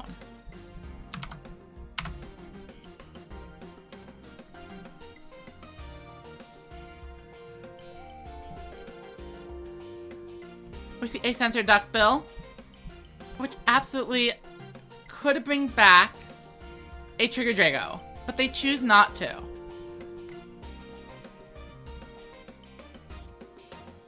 What could they be planning? Maybe their hand is a little bit bricky, and they don't have the resources to actually get into a double boss board. Here comes a Clapping Thunder with only 2 monsters.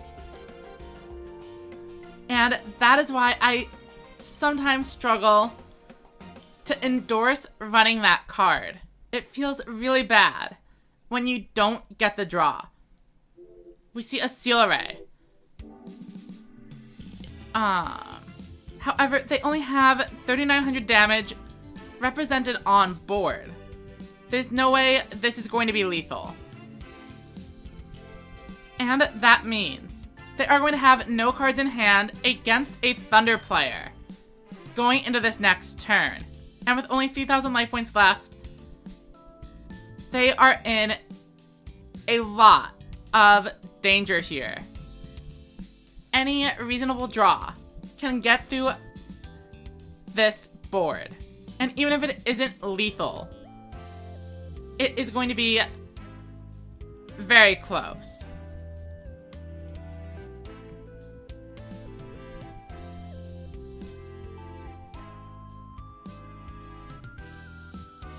Alright, Tribute to the Doomed. And 2 1500s ends it. They can crash in and then just swing with the other low-level monsters. We see a Thunderspark getting sent to the discard pile. And we've seen 1 1500. One more to end the game. Trigger Drago. Any low level. But they don't have it. Unfortunately, even with Tribute to the Doomed, they were unable to get this kill. And with 200 life points, will they be able to make the comeback?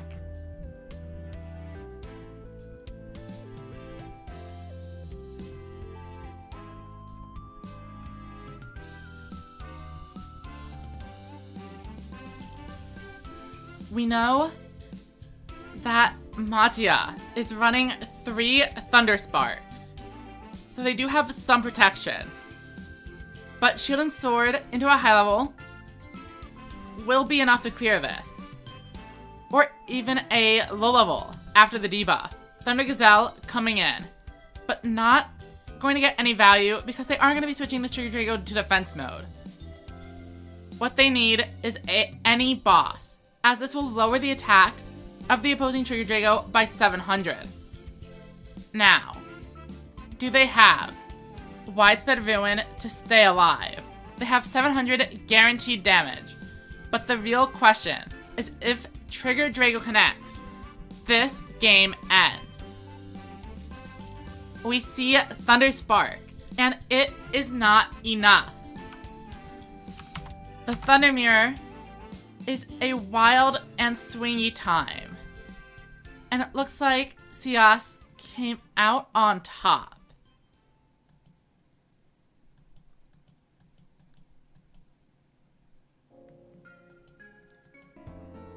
Apparently we have disconnected again. Apologies, as always, for any blips in the stream.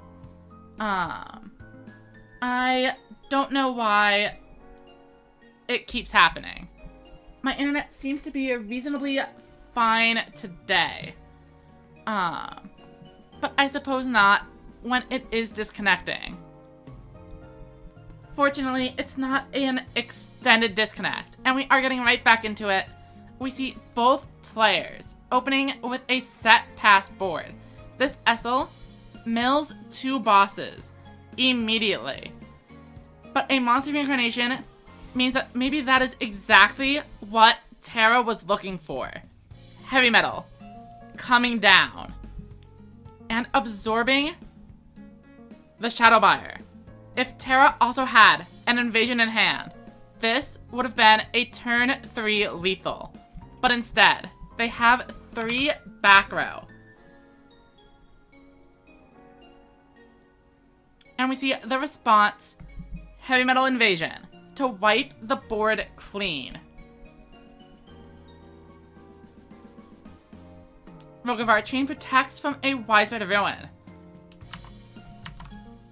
And Ursus cleans in for 2300. Ghost Cyclone, destroying a Recital.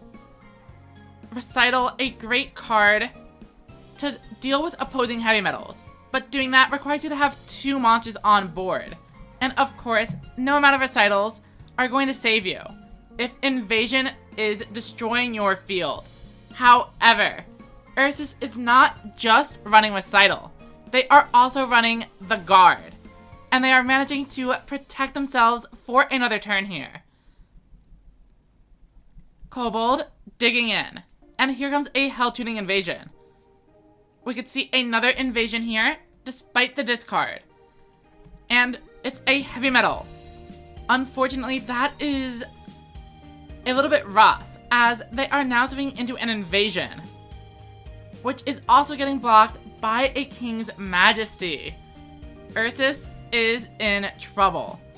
Any boss monster from Terra is going to end the game. We see a dig with the Kobold, and here it is. Heavy metal, this game is over. For sure. Swing in, and that'll do it. Looks like we still have a couple of players in some games. So, a couple more matches before we finish up round number 3. This event is 5 rounds into a top 8 cut. So I suppose I would say round 4 is the halfway point. We are slowly making some progress. This event is definitely going to last much longer than our typical single elimination events we've been doing previously. Or even the point battle room. Personally, I think I'm probably a fan of the point battle system the most.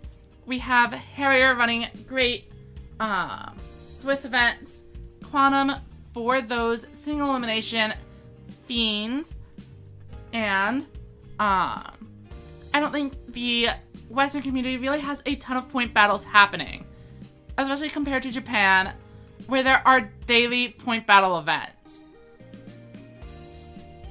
So that might be a niche we try to move into as time goes on.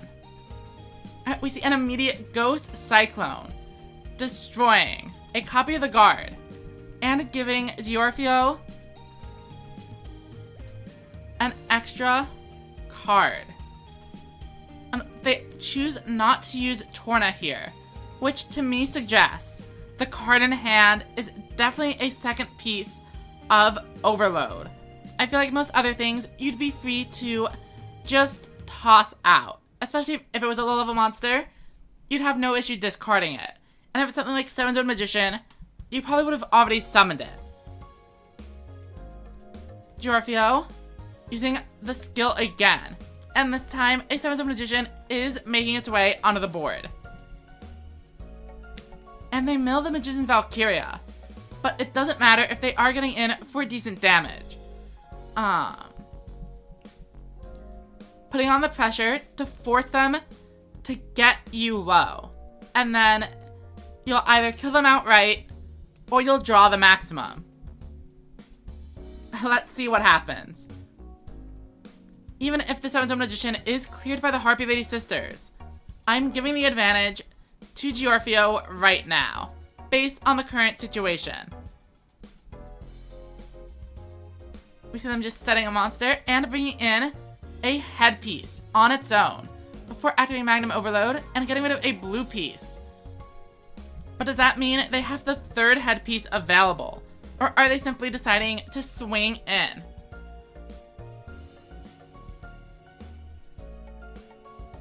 Here comes a Talismanic Seal Array. If Zid doesn't find lethal this turn, not clearing this board could be pretty threatening. But Ghost Cyclone getting the draw thanks to Talismanic Seal Array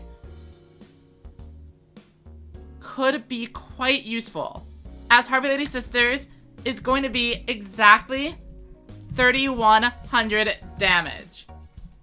An incredible sequence to claim that game. The one downside of the lone middle pieces is that they lose 2,000 attack to Seal Array and leave you pretty open to a huge swing.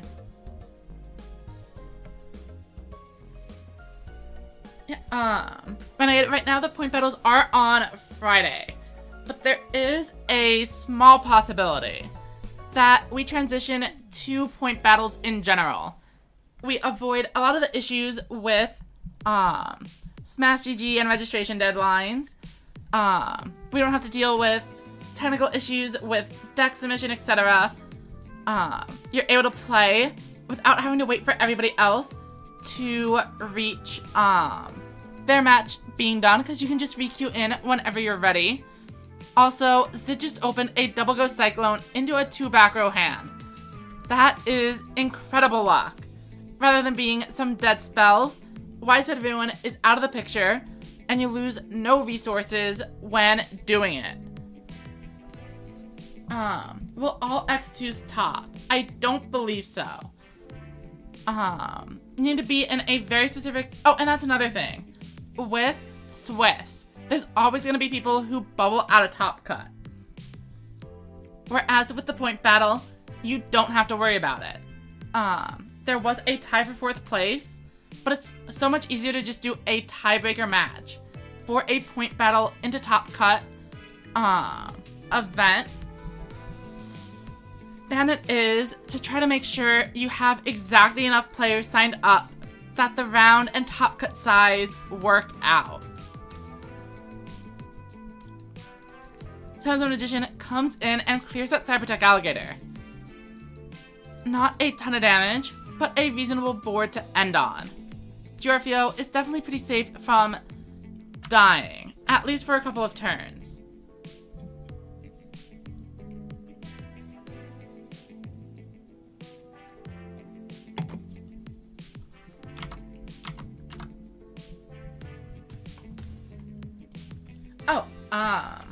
But if you were asking if any X2 will top, rather than if all X2s will top, yes.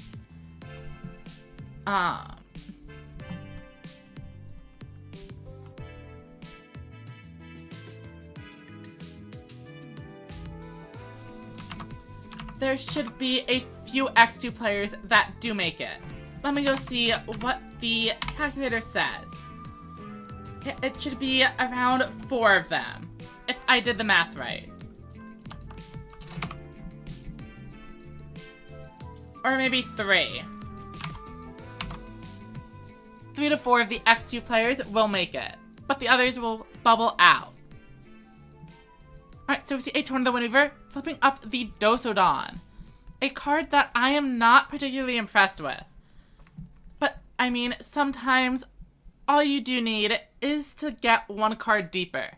I think it has some potential merit if you're running high-level normal monsters in your deck and Essel. as it'll let you discard them and then revive it with the Essel.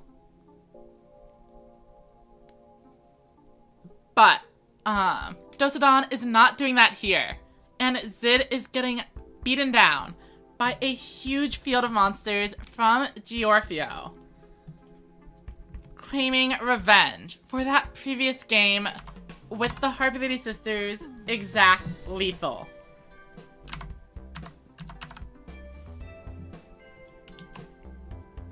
And it looks like, according to our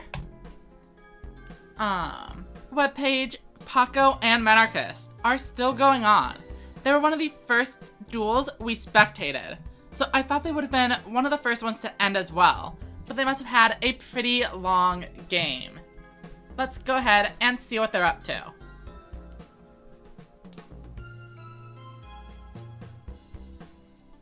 Oh, it looks like they had a bug that made them restart one of their games. So that would explain the delay.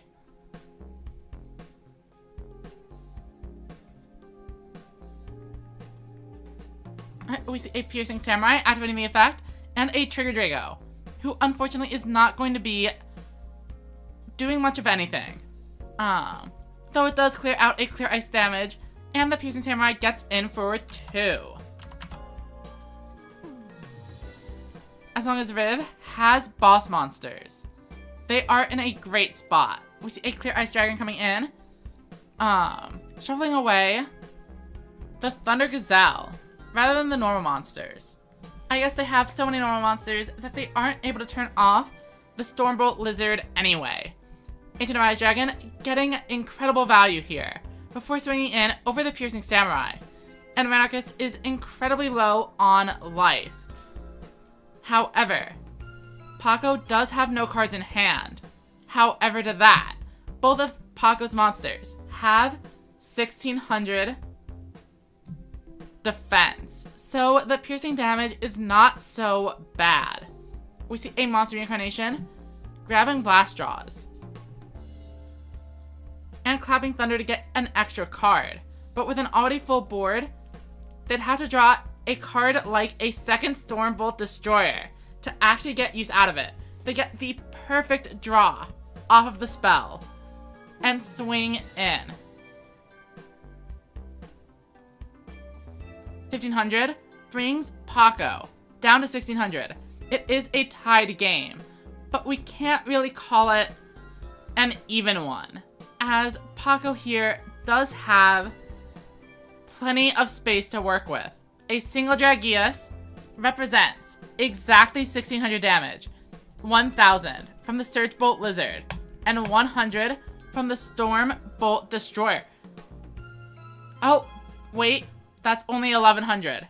I am bad at math. Okay. Paco, however, realizes my mistake and does not commit a game-losing play. Instead, they destroy the 2 boss monsters. But there are 2 copies of Sensor Duckbill, meaning the Stormbolt Destroyers are coming right back.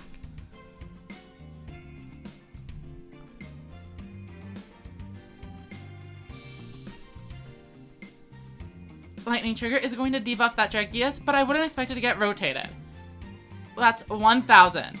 And if Paco doesn't have a Recital or Guard, this game is over. However, a last-minute Guard activated, returning Crawling Torsos into the deck, providing a potential advantage generating card on the next turn. Alright, here comes Crawling Torso. And the other thing to note is that Ancient Ice Dragon is actually not that good here, as Stormbolt Destroyer has 1600 and is just barely not in range for the destruction effect. We see another Dragius. And once again, history repeats itself. 200 damage. And Monarchist just needs to find a high-level monster, and they should be in a good spot. Clapping Thunder provides a debuff. And Trigger Drago is coming in. Are they going to aim for a defense position monster? No, because Paco has a card in hand. We see the Widespread Ruin, but with the debuff to 1400, Surge Bolt Lizard manages to clear. Oh, Manacre says, through the final game, and added back a Trigger Drago instead of a carrier. I think, we are experiencing a slightly delayed game here. And I think that might be a little bit of spoilers, as Paco has not yet won on our screen.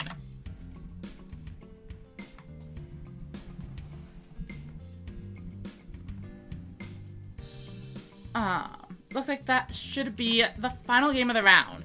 So I'm gonna go set that up once this finishes, and we should be ready to go into round number 4. Edit round settings.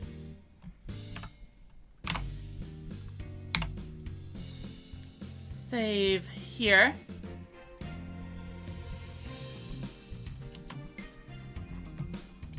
Click OK. Oh,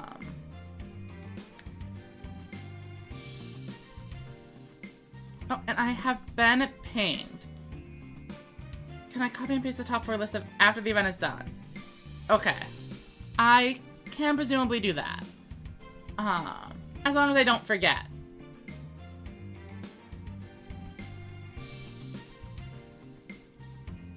Okay, wait, but I actually shouldn't have edited the round settings just yet because they aren't actually done reporting the games. Let me give them an extra couple of minutes. Head over to round 3. And it looks like they are slowly doing it. Why are there only 2 games in this match?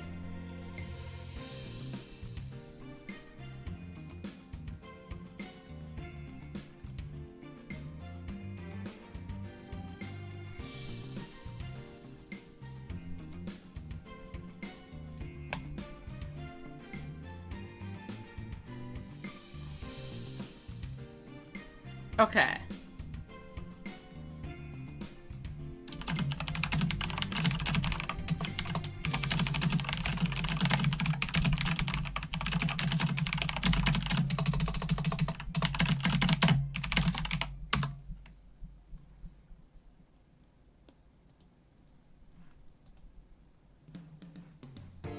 And then we go here, and the next event, or the next round, should be starting in under a minute. All of round 3 is successfully reported.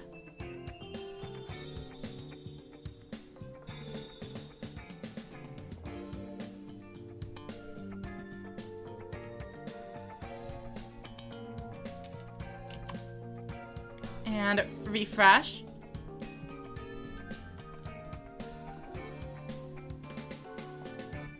And then send them a ping. Let me see if I missed any chat. Renegade says, I like the idea of the Thunder Trap. It's a shame it doesn't work against the... Is Thunder, also only level 8 or lower? Or what do you mean?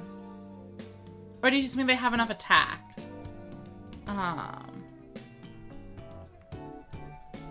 Spark.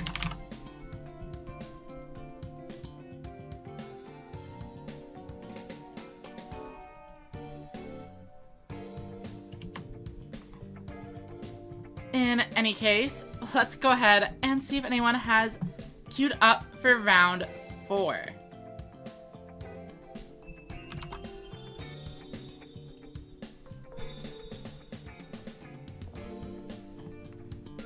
We see a lot of players in matches. Oh, and here we go. Dingest versus Ursus. Now, I believe we did see Dingest earlier, and they were on Aggro, featuring Dinos, Cybers, and Red Eyes. A very interesting deck.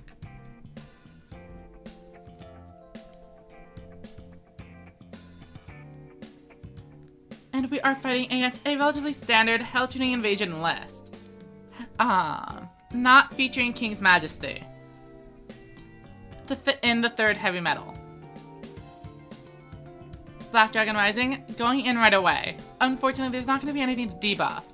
And it doesn't look like they are running any Piercing Samurai or Dragias, which means there is no way for them to get over the set 3 board.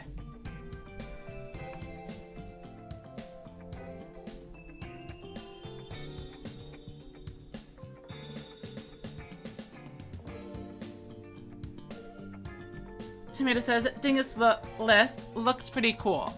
Unfortunately, I don't think it's optimal. It looks pretty fun to play, but I am not convinced having 0 Piercing Samurai, Dragius, Stop Defense, or just regular Pierce, any way to get over the set 3 would be nice. And of course, the Attitude Hydron is going to gain attack, but if you're not exclusively Cyberse, you're never going to get the card draw on it. It does have dinos, so it is cool though. That is fair. Oh, wait, Piercing Samurai definitely works with Dingus's skill. Dingus is the one on the aggro deck.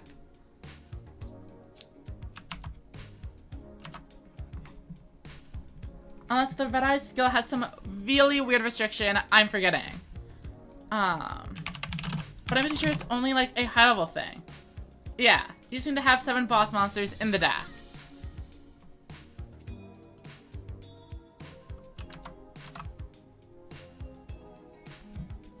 Hell-tuning Invasion doesn't, even if they could, they would not be running any Piercing Samurai as they have Invasion. To just clear the board anyway. They don't need to get overset monsters. Here we see Talismanic Seal Array. And that is going to be a ton of damage. Potentially even more if that final card was a King Rex. But it is not. However, being a back row is probably even better. We see a copy of the guard activated. But Dingus sequenced correctly and brought in Red Eyes for the first swing, maximizing the total damage done to Ursus. However, even that is a little bit of a coin flip, as I believe Ursus is on both guard and recital. So you're really not going to be sure which one it is until you've attacked.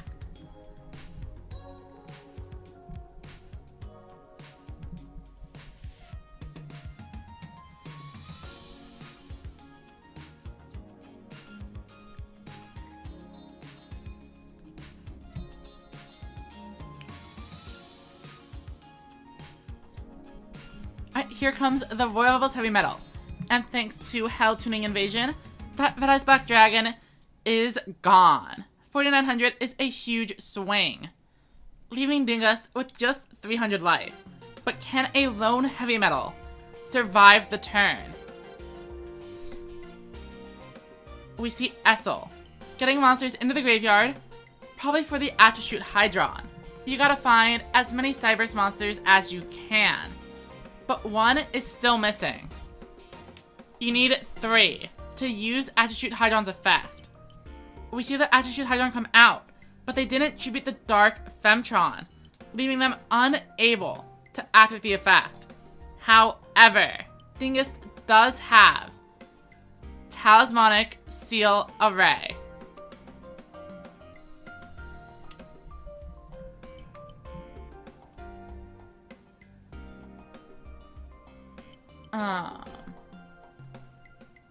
And timeouts have happened, which means it's time to drop Mushroom, who has not shown up for 2 games in a row. Dingus manages to get in for some damage, but Music Princess's recital means it's not lethal.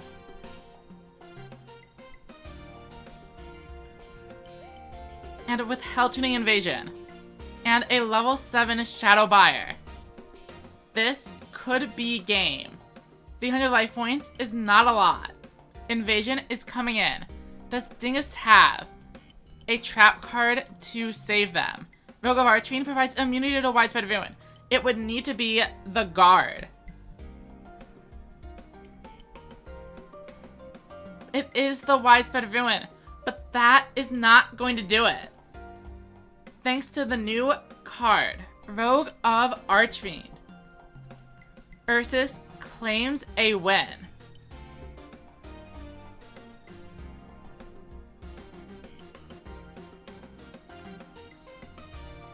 let's see what Terra and Manarchist are up to next.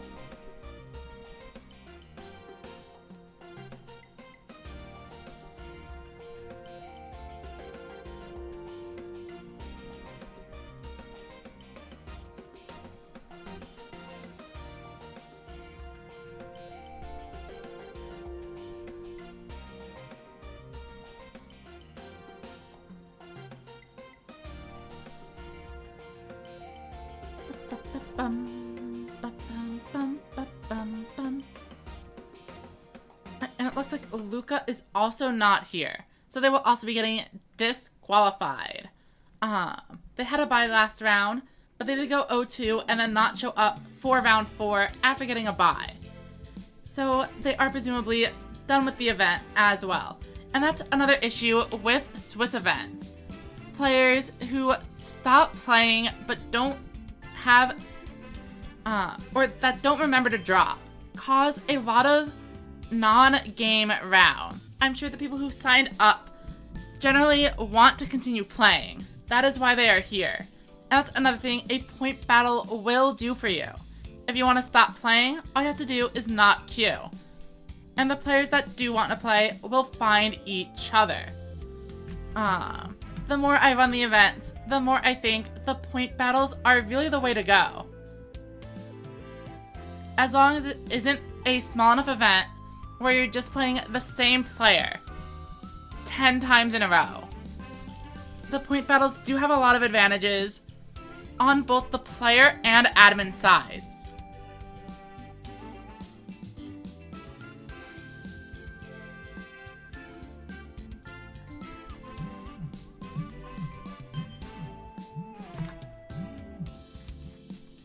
Renegade says, "Thank the Lord for the new Rebel support. They really needed it. I am happy that Konami was able to give these underrepresented decks, like Rebels and Thunder, support in the Super Mini Box. You can tell they really have a pulse on the metagame and are here to fix what is wrong, helping the little guys."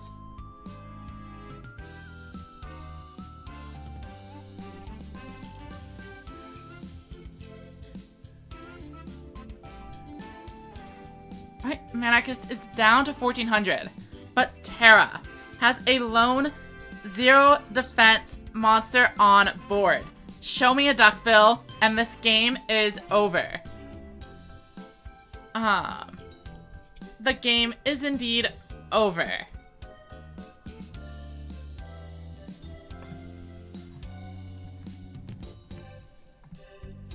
And we were watching Dingus and Ursus earlier, so I think we are just going to follow that match.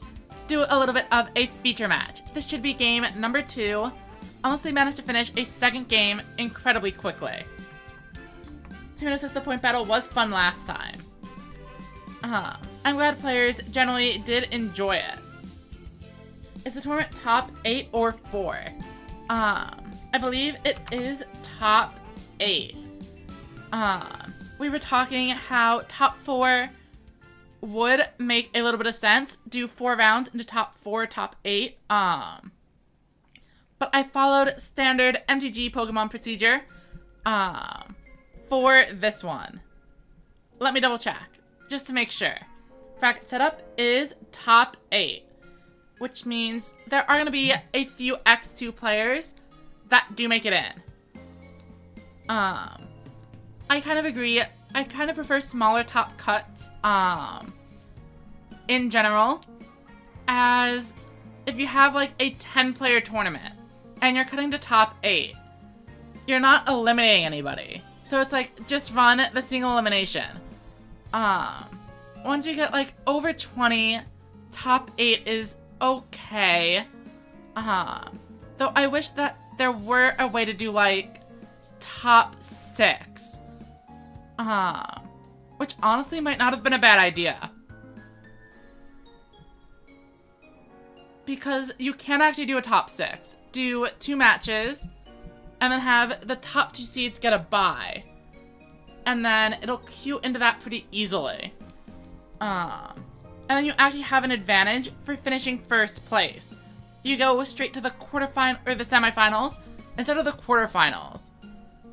So that might be a thing to consider for the future. It is definitely unconventional.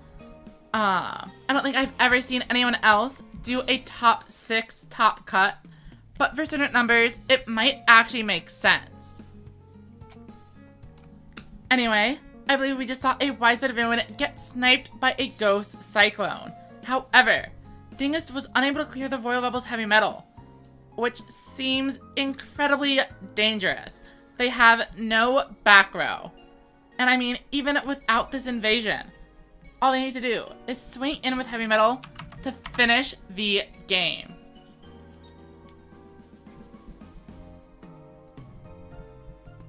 Yeah, I know if you have exactly 16 players, you can do 3 rounds into top 8, and all the X1s make it. But then once you get up to 17 or 20, 3 rounds becomes like really not enough, unfortunately.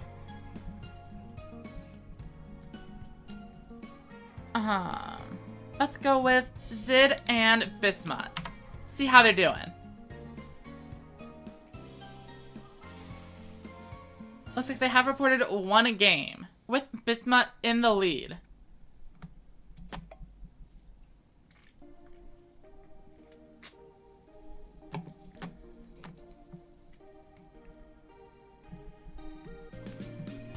And this should be... Well, actually, Zid is, I think, the only Harpy player in the event, if I'm remembering this correctly. We see a couple of Essels sending cards to the grave. But could that be a punish?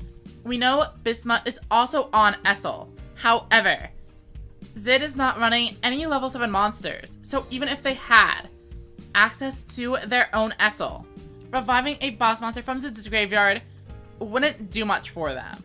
So I respect the turn 1 Essel in this case. Zid is on triple Talismanic Seal Array and wants to have as many monsters in the grave as possible. Unfortunately, they are getting kind of rolled here. Bismuth opens an Invasion Shadowbuyer 3700 damage board, and that leaves them in range for a heavy metal lethal. And the Shadowbuyer is even already here to be used as tribute fodder. But Bismuth does not find one, giving Zid a chance to stabilize with those 3 face down cards. However, some of them might just be dead copies of Ghost Cyclone. And if Zid has more spell and trap cards in hand, they aren't going to be able to set them, because the other cards would still be dead. Let's see what they go for.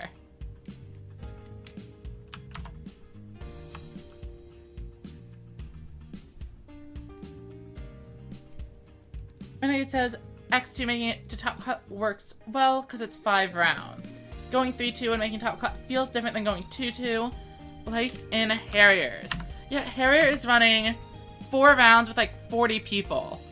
I do think a 5th round might be good there. But, Harrier also goes into top 16.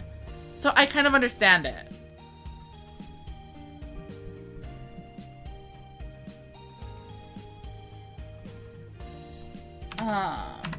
Let me go pull up some math. If we did,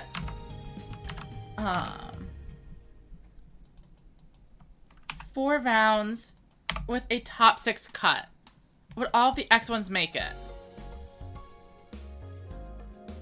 No. Okay.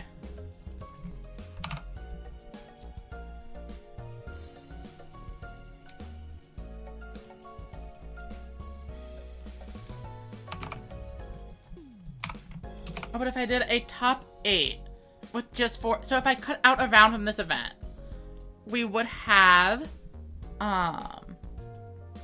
something. It is loading. So I suppose, oh, it would be, it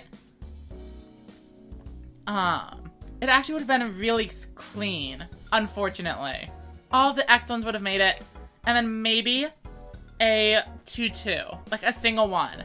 So for 24, it looks like 4 rounds is definitely the right amount. Unfortunately.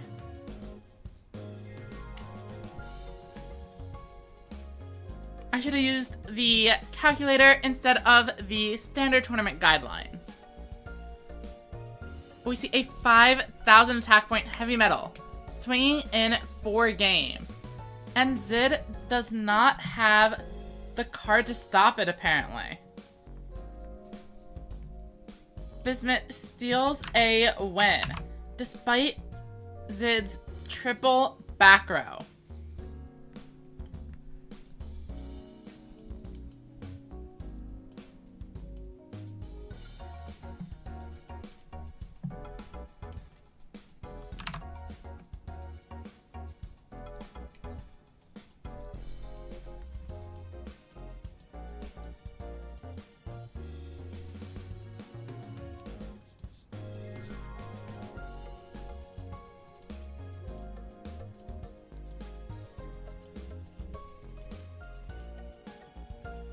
Alright, so we see a Kobold.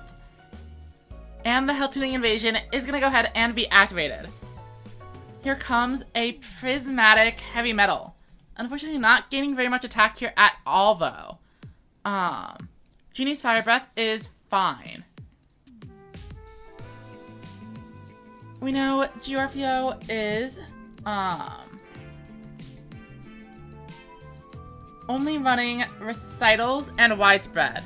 So actually, you could argue that using the Heavy Metals effect there was wrong, as you can just swing in for 2k. You would have dealt more damage, and you wouldn't have had to worry about a Recital. That said, there was no Recital to stop it, so it's not that bad.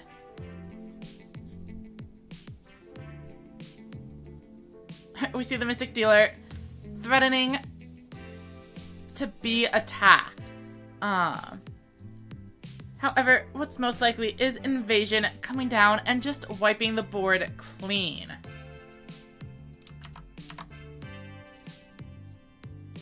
America says, even if I didn't misplay against Paco, I wouldn't have made top cut. Well, since we have the 5th round, an X2 player will make it. So, and remember, yeah, there is another round. So Manicus, I think you are still in the running. I mean, you would have been 2-1 at that point.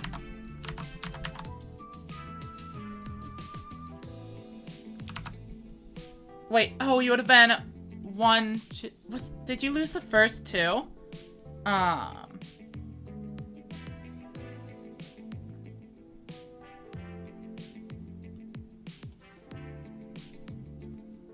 No, yeah. If you had beaten Paco, you would have been in a really strong contention for the top cut for sure.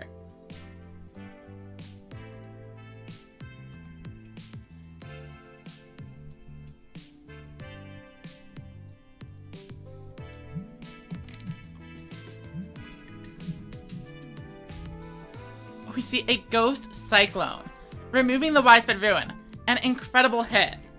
Unfortunately, not going to be able to draw a card here. I don't think. Yeah. Every single card in the graveyard is a monster.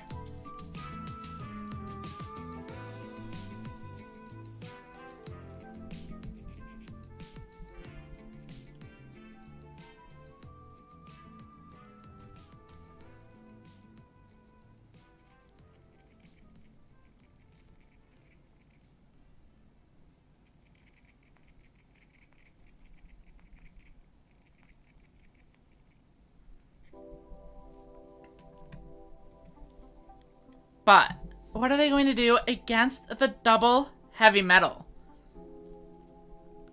The widespread is down, but that doesn't mean anything if you can't actually establish a board to take advantage of it.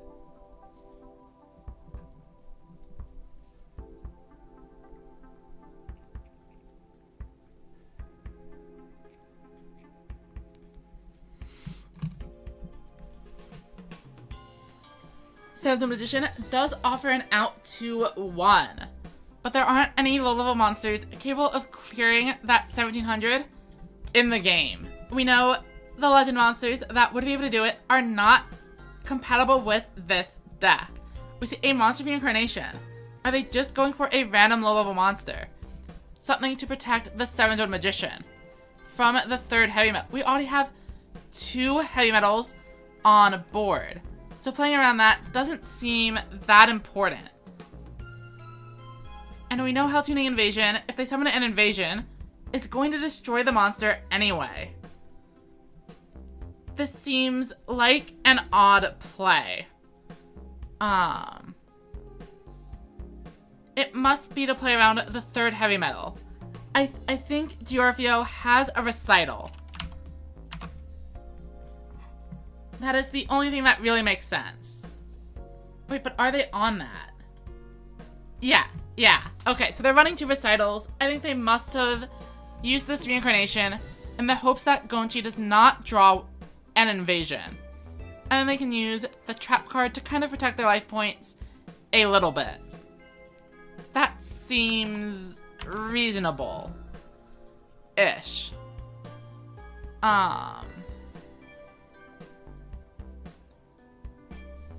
Though I'm still not entirely convinced.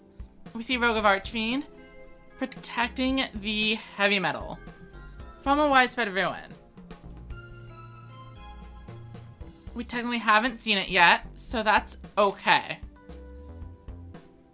In comes an Essel. So no boss monster. And this is where the recital would have been better served if you didn't have the Light Sorcerer. But I guess they don't have anything, and they just needed to not take the extra damage. So what could those face-down cards be? We've already seen a Cyclone, so there is a second one. And the other face-down card is either the Widespread Ruin that they couldn't use because of Rogue of Archfiend, or it is the third Ghost Cyclone. And Gonchi probably knows, based on the toggle, the Hourglass, which of those 2 it is. 4,400. This is a situation where the maximum summon could win Giorfio the game on the spot, but it looks like they don't have it. Maximum Overload. Establishing the board one more time.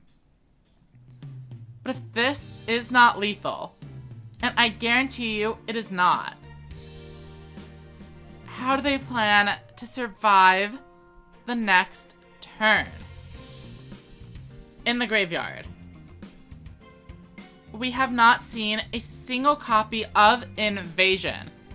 However, we do have the level 10 Supreme Machine Magnum Overlord on the board, and that means even if the level is reduced by 4, Invasion cannot destroy it. A heavy metal, though, could eat the Fire Golem and swing into Valkyria for a game, unless that face-down card is widespread. We've seen multiple Rogue of Archfiends, I believe. 1, 2. There's one more in the deck. About a 1 in 3 chance to have found it. Also a 1 in 3 chance to have found the third heavy metal. So only around a 1 in 9 chance to have the guaranteed lethal. But the monster reincarnation can change that math. We see Invasion to the graveyard, swapping out for a heavy metal. They are going for it. Shadow Buyer, increasing its level. And now you don't need to discard for the skill. Rogue of Archfiend is in the deck. Heavy metal is definitely coming down. But is the final card the third Rogue of Archfiend to protect from widespread ruin?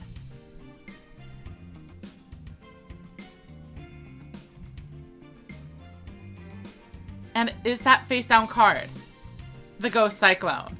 It doesn't matter. They did indeed find it. The final Rogue of Archfiend swinging in for a guaranteed 2100 damage. And after a pretty intense game, Overlord has fallen. It looks like everyone else has finished round 4. It is down to just these 2 players. Oh, but it says the duel is ending. Perhaps that means the match is finishing up.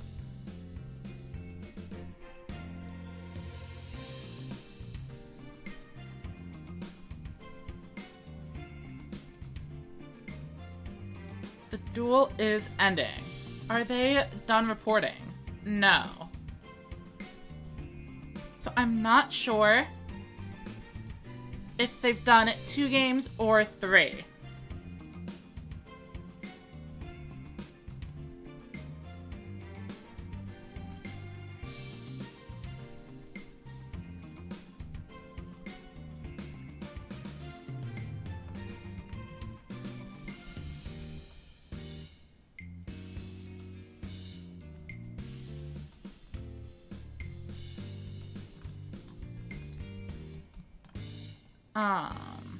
Sorry for the... Oh, and welcome. Casual.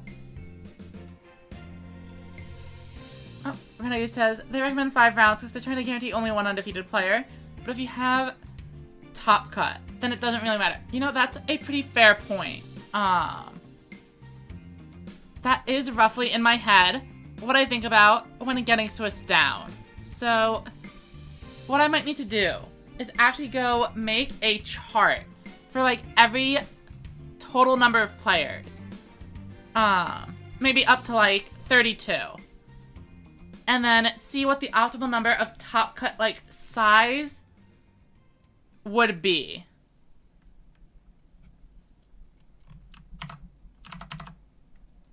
Are they dueling? No. Are they reporting games? Not really.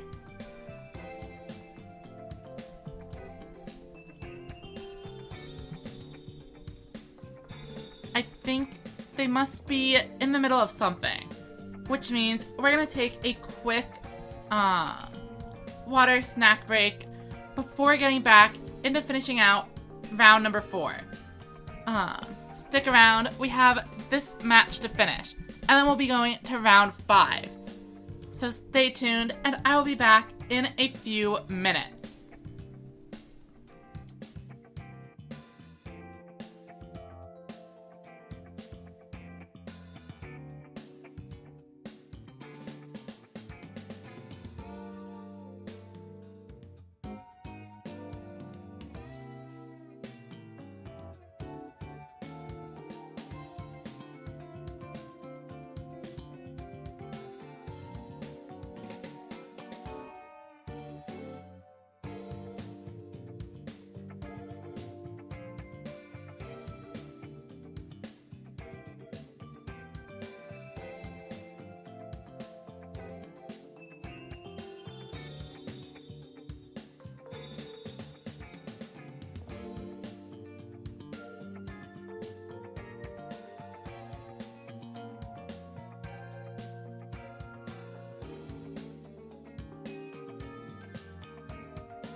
So it looks like they did indeed finish game 3, which means round 5 is getting set up right now. Sid has requested a deck list for the opponent. And I can grab it.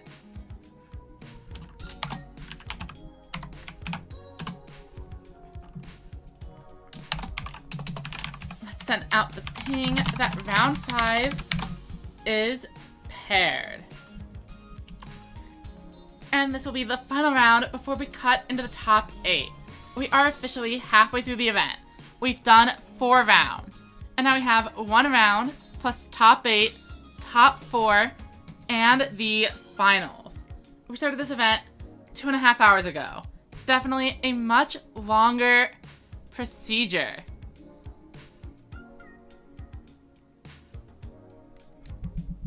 And I think it's largely because with Swiss, you have to wait until everyone is done in order to properly start the next round. Even in something like single elimination, players can play as they get paired up, and the players that are taking the longest during 1 round, they're going to game 3. That might not be the case all the time. So while round 2 starts for some players, people finish up in the lower bracket, but then they can catch up. A quick 2-0 can always happen when cards like Dragias are in the format. And then that player that was behind round 1 might actually end up need to wait later. But most of the time, I find that it usually kind of averages out, and players aren't waiting that long. In any case, let's see if there are any players in particular that we would like to follow. You know what? I'm pretty sure we haven't really seen much of Marco at all today. So we're gonna go on in and see what they are up to. Marco appears to be playing. Yeah, we have absolutely not seen Marco at all, but they are 3-1 and pretty likely to reach the top cut. Even if they lose this round, if they start off with a strong record, losing in the final round is better than losing 2 rounds early. So they are going to be playing Zombie Aggro, and not just the Crawling Torso engine. They are running 3 copies of the new boss. Griffin makes an odd decision. They go with a turn 1 maximum summon. Almost certainly a mistake. As now, once that maximum is outed, they don't have much else to rely on. All Marco needs to do is set 3 repeatedly until they find their Tribute to the Doomed or their Talismanic Seal Array. We see 3 Crawling Torsos in the grave, but like I said, Talismanic Seal Array turns that Magnum Overload into a 1500 attack point monster, the same as any regular level 4 chump blocker. And if Marco is able to bring in additional monsters to attack with this, it could be game.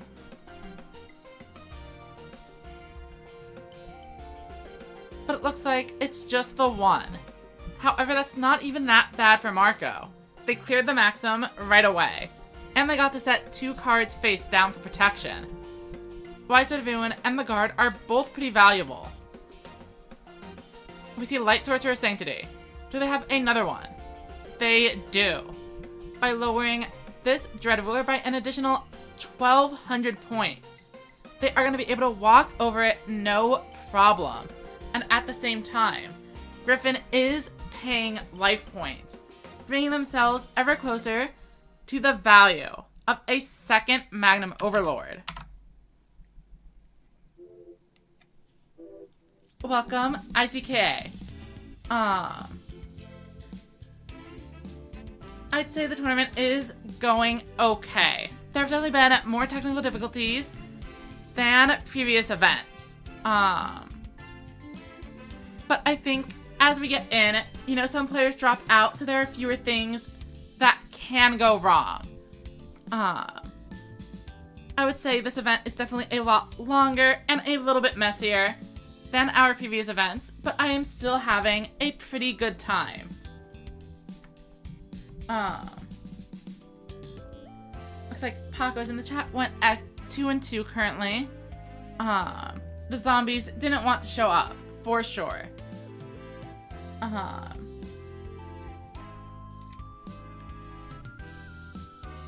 Here comes Light Sork.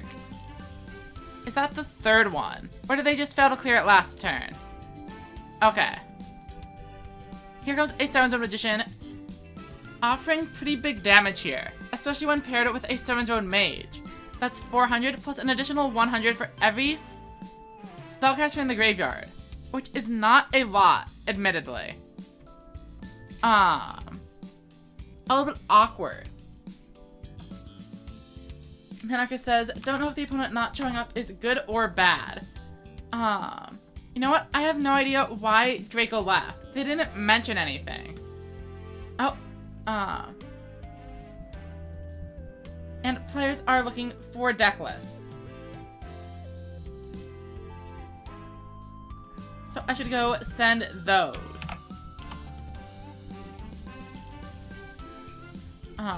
Only one player actually remembered to ping me.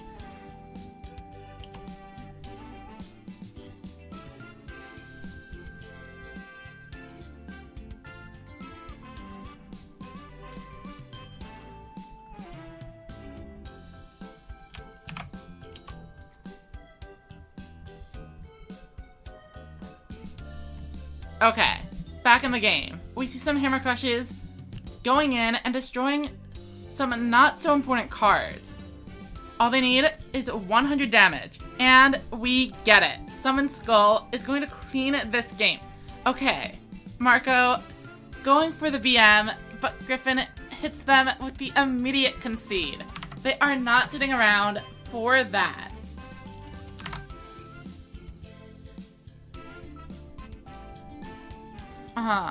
But we will watch their next game once it begins.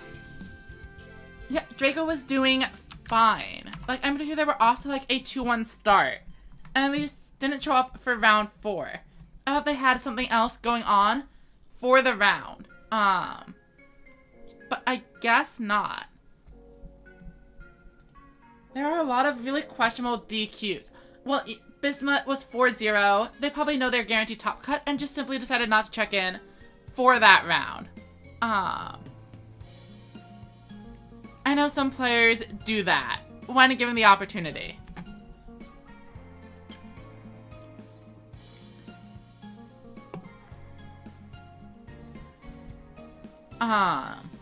Especially if you are in a closed deck environment and intentional draws aren't available as part of your bracket and your guaranteed top cut. Not showing up is technically optimal, as it means your game won't be streamed, and if you meet your opponent again in the top cut, they won't know what you're playing. Though I suppose the same goes for you if you queue into them. So it benefits you if you're running tech cards to not show up to your match, so that way you can keep it hidden for a little bit longer. Alright, and we see Griffin flipping up a low-level monster. That is not a great start. Unless they have some seriously impressive back row here. We know Griffin is on multiple copies of the Guard, but no copies of Recital. So you probably do go in with the big zombie here. Unless, of course, you draw a Dragius. Triply so if you do find the Widespread Ruin with this hammer. It's just a bluff. It's also entirely possible there are not very many useful traps back there at all. There is a pretty even split of spell and trap cards in Griffin's deck, so the odds of at least one trap is good. But the odds of it being the Widespread Ruin are actually 50-50.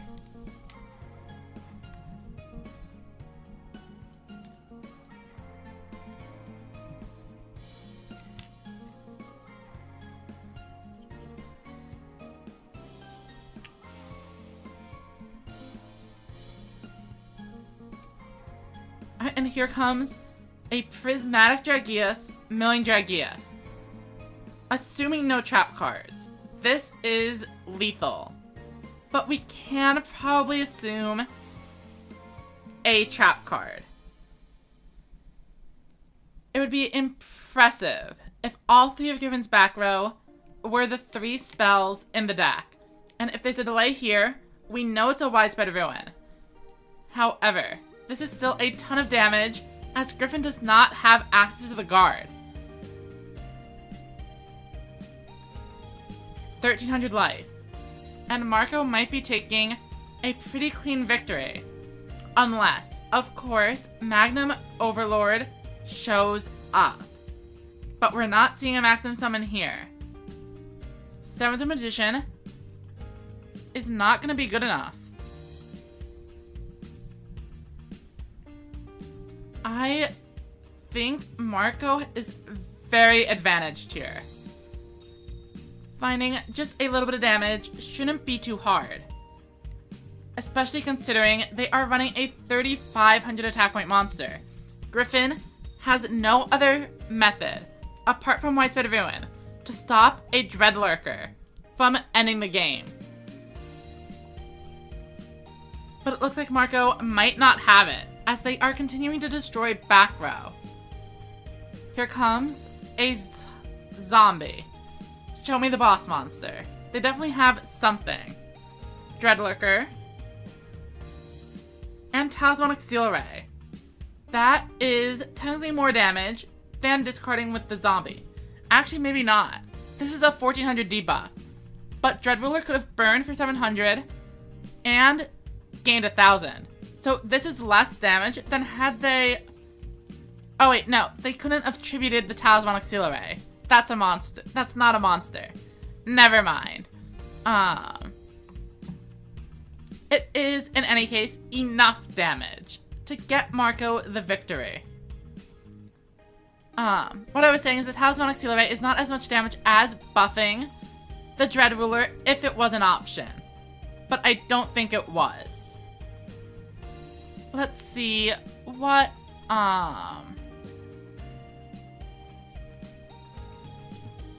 Dingest is up to. I think that's a fun deck to follow. And this is the 1-3 bracket, so we know they're not making top cut. So we should check this deck while we have the chance. And welcome, Riga. Sorry for the delayed response. I only just now saw it. We are in round 5, right before the top cut.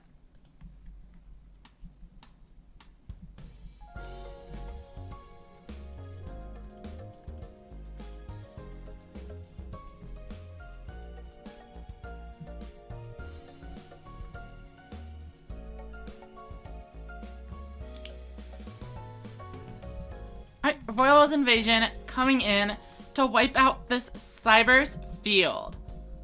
Essel is sitting here, kind of awkwardly, but it presumably did its job. Black Dragon Rising.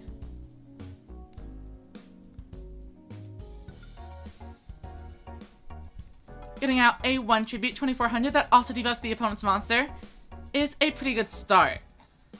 But if that's the only thing you're doing with your turn, it becomes a lot less impressive. Especially compared to the pushes Hell Tuning Invasion would be able to push. We see a Doom Metal out of nowhere. I think this might be the first time on stream today we have seen a Doom Metal summon. And it's actually even glossy. Not quite as flashy as the Prismatics. But a lot of the time, I actually kind of notice the glossy effect more. Rather than the Prismatics. Unless they're like the anniversary levels of Shiny. Black Dragon Rising. Grabbing the Black Dragon back from the grave. And debuffing the Doom Metal into range to be destroyed. But again, I was going to say they were setting some monsters they can't really use. But they chip it off for a King Rex. Unfortunately, this graveyard is barren of any fossils. No dinosaur bones discovered. leaving Dingus unable to get in for that final push that they could have probably appreciated. Getting rid of an extra monster means that Shadowbuyer might not have been able to stay on the field, and unfortunately that is going to end the game. Had they managed to find a monster to revive with the King Rex, they would have been able to stick around for another turn and potentially turn the game around.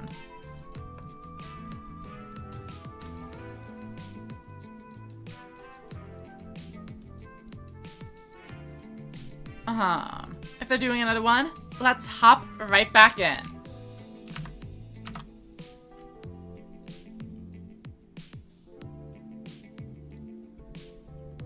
And it looks like Dingus is getting the first move.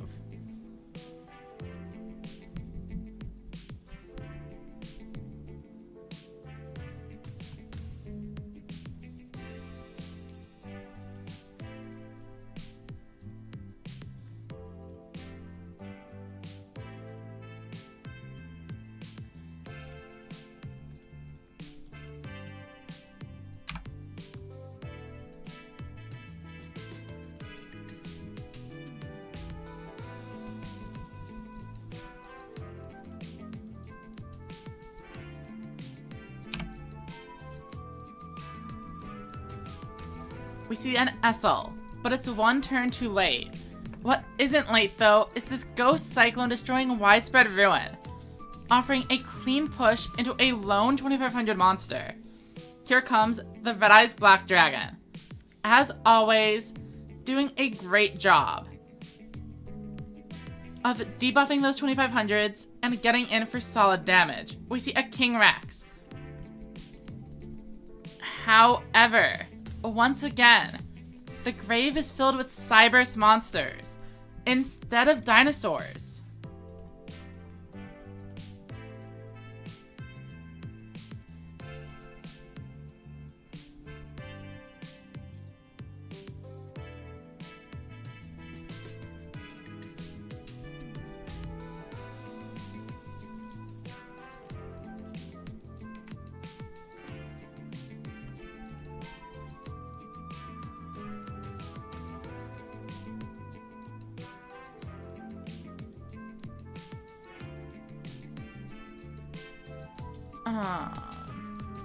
Apparently, a player that did not check in is actually here.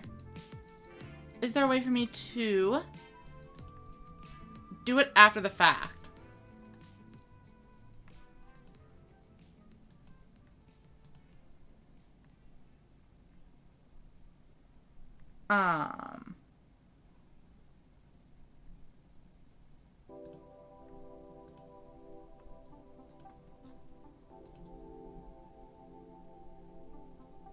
Changing the winners is not available for player-reported events. I would like to change the result. Please use the reset.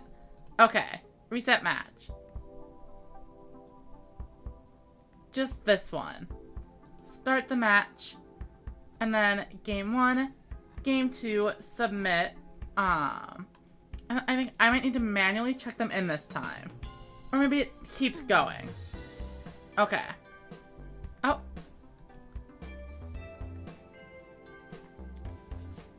Nope, that didn't work either.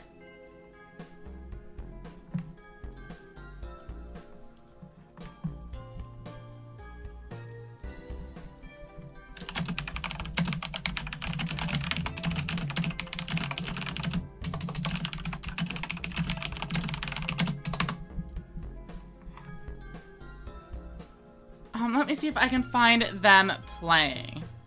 It was these two.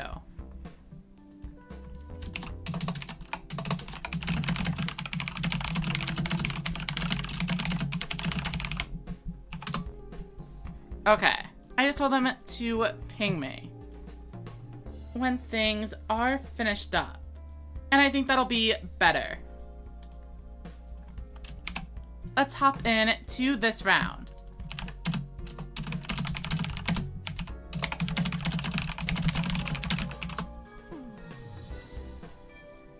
Welcome, Sean.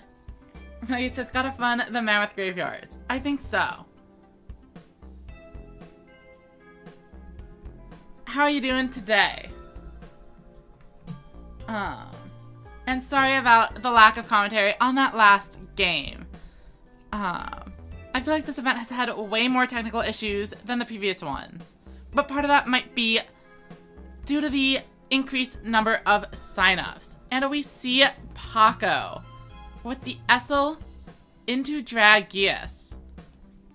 However, Ursus is not going to take that high roll sitting down. Widespread Ruin immediately destroys Dragius, and Paco has no follow-up. In their hand, a second Dragius or any other boss monster would have been reasonable. But now, an invasion is wiping the board, and Ursus is getting plenty of extra cards to work with. But it looks like they don't summon either of them. Oh, thank you for the follow, Dr. Macbeth. So what could their hand possibly be here? When they used the skill, they sent a low-level monster. So if these were both high levels, why would they not have sent one of those instead and set a monster face down? Ursus is leaving themselves incredibly vulnerable, and it seems unnecessary.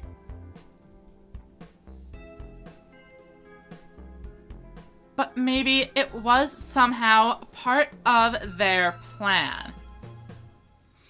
Currybot activating the effect. Hell tuning invasion. It's at times like this I really wish we could see what cards were in players' hands during the spectating. I assume that's not something I can do. And I guess I wouldn't technically want to actually do that, because players can be watching the stream. And it would be very bad if they could have full hand information at all times. Especially since you would know exactly where all of the problematic set cards went. We see an invasion, and this is looking like a pretty worthwhile push. However, Paco activates a copy of the guard, sending back Phoenix Dragon, Currybot, and Dragorite. Was not expecting the Currybot over a Crawling Torso. That seems like a mistake. Though, I suppose there is merit in saying that the Currybot has the ability to absorb a heavy metal. But when Paco is only at 1100 life, it doesn't matter, because you can actually just attack the Currybot. That said, Paco drew Shield and Sword, so whether or not they shuffle the right monsters back does not matter. As they swing in to a 0 defense or 0 attack monster and claim the game.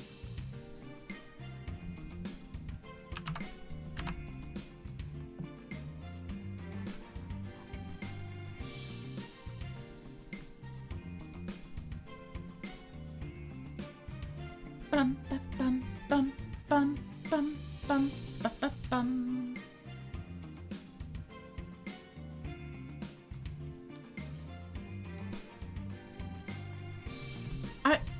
Zid starts off with a modest set 3, not even getting a full monster board.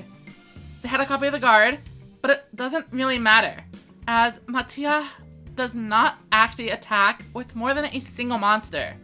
Mystic Dealer, discarding Dealer, helping Zid filter towards those boss monsters. We see Hysteric Force, but apparently that's all they got.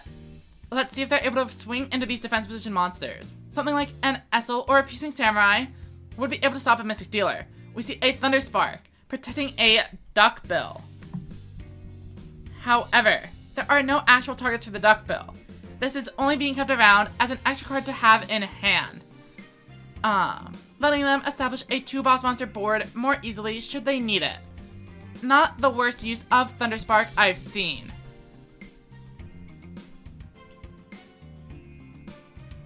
I think they did miss out on damage though. Switching the Harvey Lady Sisters to defense mode means it would block 1500 damage instead of 2100. But we are seeing Zid go in for a huge push here. 2 monsters at 0 defense. No way. They had all of those monsters at 100 or less, but had nothing they could summon. There's no way. That's not possible. They must have done a misclick or something. They had 2 cards in hand. Last turn. And multiple level monsters. If they had boss monsters already in hand, they would have summoned them. And if those spells were their other cards, they would have set them. There is no way they didn't have a card to summon there. I have no idea what we just watched. But we will put on another game while I go try to update the results. That was the match that was having issues.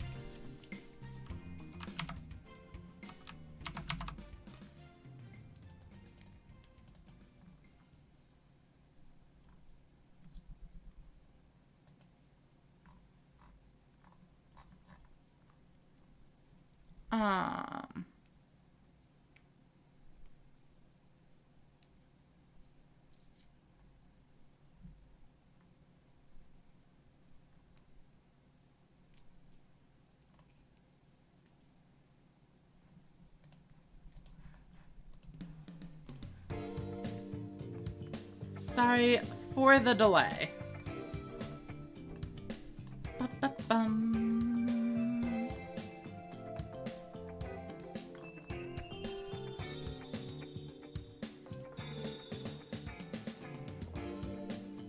Round 5, we are actually getting pretty close to done.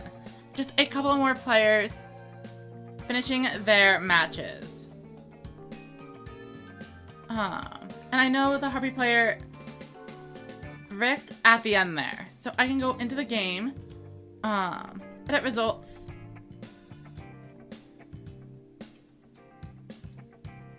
And I think I got that right.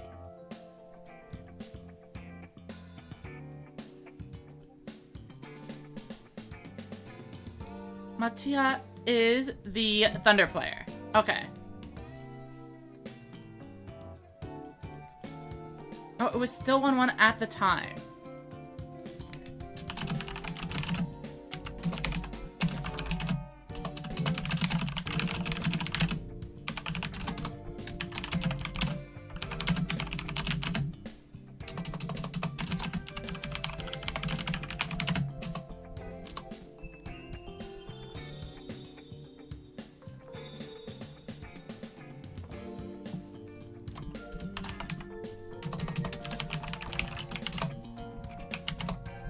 Okay, so we see a Thunder player with a pretty good lead. But would a Magnum Overlord kill here? That's 2300. It's absolutely a lethal blow. 2300 plus 14 would be game. But it looks like they haven't quite got it. Oh, Sylvia was saying they had the Harpies in hand. But they didn't achieve some of them last turn because they were trying to go for the maximum summon, but then they bricked the next turn. A gamble, and one that did not pay off. I see. Yeah, the right side, I mean, there's only the 1 copy in the entire deck. If you have the left and right, I could see trying to wait for the middle piece. Maybe.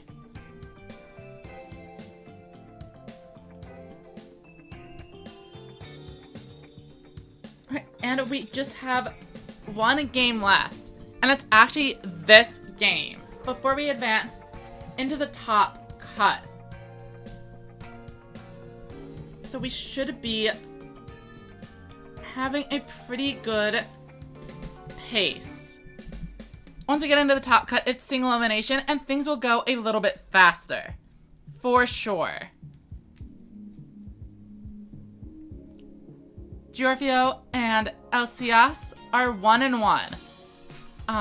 So unless we started spectating right when they finished, this should be the game that determines their results. They're both 3-1. There's a chance the loser bubbles at a top cut. Though, I mean, I feel like there's a pretty good chance they both make it anyway. Let's go look at round 4. Giorgio was 3-0 to start. And Sias lost in round 1. That one is a little bit more threatening. Anyway, we are looking at a 0 attack, 7-zone magician. But Giorgio has the recital. However, even that does not matter, as the 2 Surge Bolt Lizards get in for 3,000 damage and finish that game up.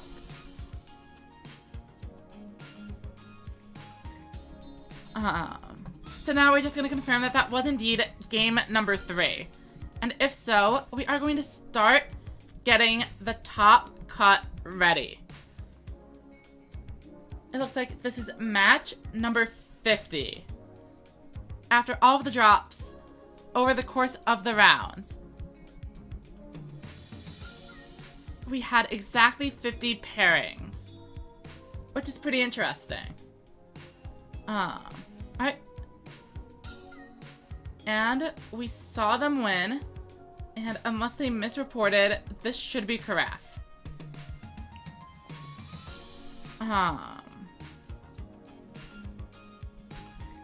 Is it verified? Not yet. Alright, it looks like it's gonna take us a couple of minutes to set this up. But, I feel like we just did an ad break, so I'm not going to do another one now. I'll just try to get this kind of, moving. Let's head to, what am I looking for? Brackets. Top cut.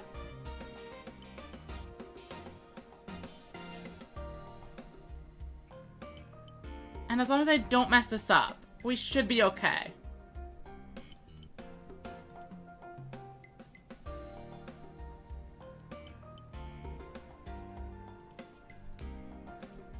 Bracket, is it verified? Okay, it is. Let's go ahead and finalize placements. Finalize the standings and allow the pool results without reporting every individual match. This will allow player progression into the next phase. Alright, and we have our top 8, it looks like.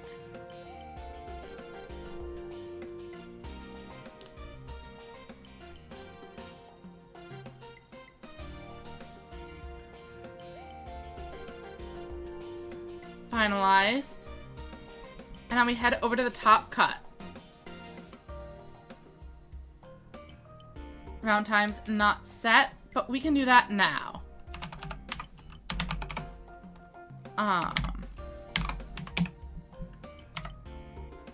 And we will give them 45 minutes per round.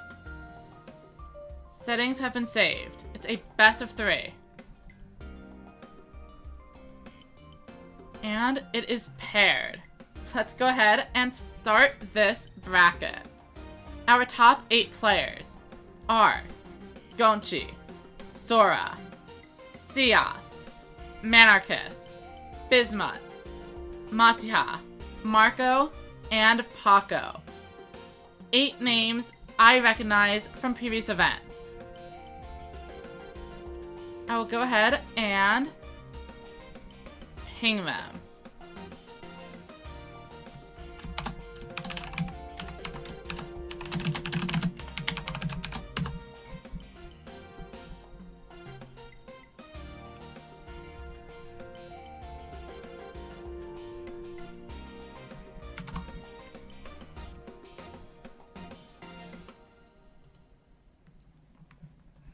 And it looks like Paco and Marco are the first to have finished check-in. This is single elimination, so I will be trying to speed up the progression of this portion of the bracket.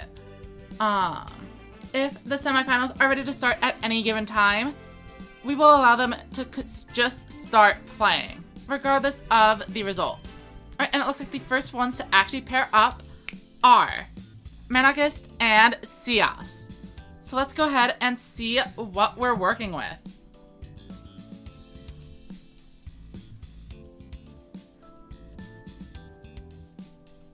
It is a Thunder Mirror. Oh, that's actually probably something you all are interested in. So, we've got a 7th Axel Road, Hell Tuning Invasion, 2 Thunders, 3 Thunders, 2 Hell Tuning Invasions, an Aggro, and Ancient Forces, and 7th Axel Road, making it into the top cut. A solid field of representation, and as continues to be the trend, in this server's tournaments, Thunders remain the most represented deck. I don't know why that's the case. I think if you go over to someone like Grand Harrier's server, you see Royal Rebels dominating the scene, but every time we host an event, Thunder is coming out in droves.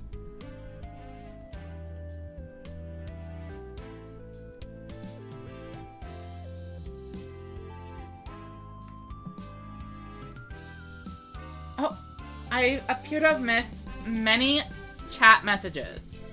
Quantum says, did Sora win the tournament yet? No, but they did actually make it to the top 8, so they have a chance. Alright, enjoy your day, Renegade. And Griffin.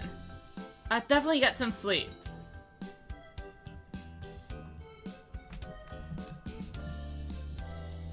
Alright, and on the game at hand, we've had a couple of turns, but all they did was swing over some defense position monsters. Both players remain at the full 6,000 life. Arching Soldier coming in, meaning that they probably aren't on any Light Sorcerer of Sanctity. If this were a closed deckless event, that is something you could take away from it.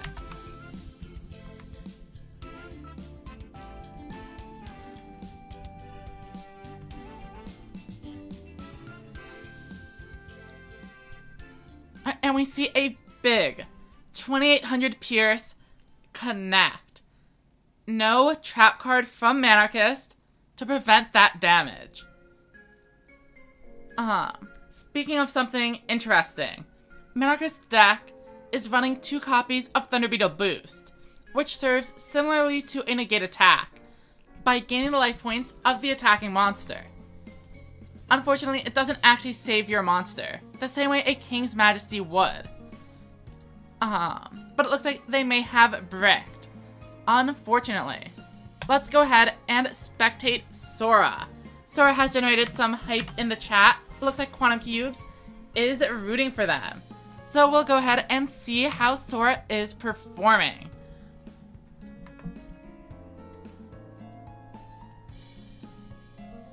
Sora's 7th Axel Road is going to have to take down the one and only Hell Tuning Invasion. Absolutely the deck to beat. But does Sora have the cards ready to do so? In addition to Shield and Sword, Sora is running Sword and Shield. And that means a heavy metal that gets a boost from one of their low-level monsters, like Mage. Actually won't be able to defeat some other cards like Seven Zone Magician after these stats are swapped. But more importantly, the trap is able to recycle the spell, and that can win you a game, turning all of the level boss monsters down to 0 twice. Wow. Gonchi has 3 high-level monsters in hand, presumably. Torn of the Windweaver flipping a Feral Imp. And what kind of traps are being run? Only the lone Widespread Ruin. But it looks like they did find it.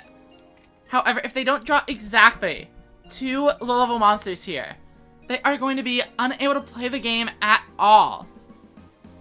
A Kobold can get them there. Invasion discarded. Shadow Buyer. And that is a perfect way to recover. Shadow Buyer plus Invasion.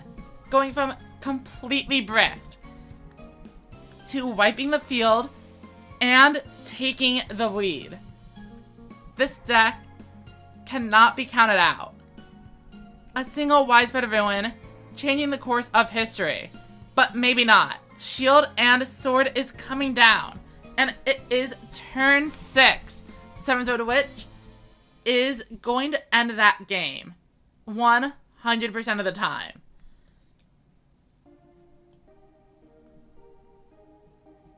Next up is Marco and Paco. Keep in mind, these are best of 3s, so the games we're watching aren't the end-all be-all of the match.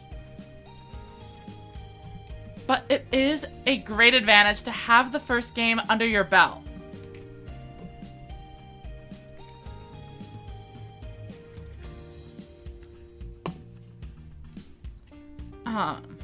At this point, the competition is really fierce.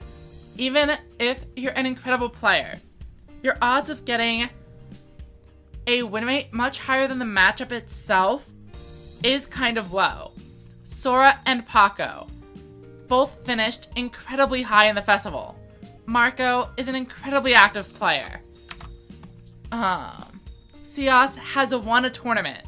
Manarchist tests with Paco all the time and might be pretty good and is constantly testing things out in King of Games. I know Tomato and I both have queued into Manarchist several times. Bismuth and Gonchi, both also players I recognize as being pretty good at Yu-Gi-Oh! There's not a single person in the top cut that you can discount as winning the whole thing. It's gonna take... they already have the skill. And to some degree, it's just going to take some luck to get there.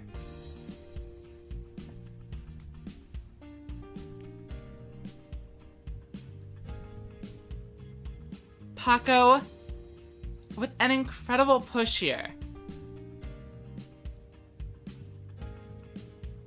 We see a couple of 1500s, but is that going to be enough?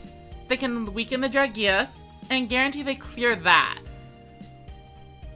But with a relatively weak field like this, especially into a deck running cards like Dragias and Ancient Arise Dragon, there feels like there is a pretty good chance Paco is able to get in for a direct attack and finish this. Unless Marco's face down card is able to save them.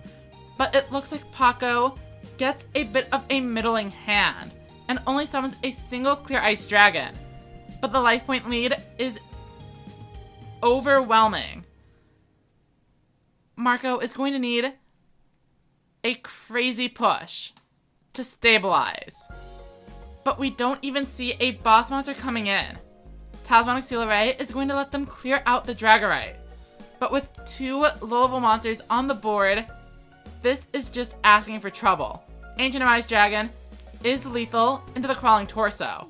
Dragias can swing into the 2 monsters and then get lethal that way. And a Shield and Sword puts both of those monsters at 0 attack. Even the most basic 1500 attacker, Dragorite, could end the game easily. But Paco is not content to just start swinging in with the Crawling Torsos. Dragias is here. Widespread Ruin, not going to be enough. 2 1000 attack point monsters. Attack number 1 connects. And attack number 2 connects. Giving Paco an edge up in this series.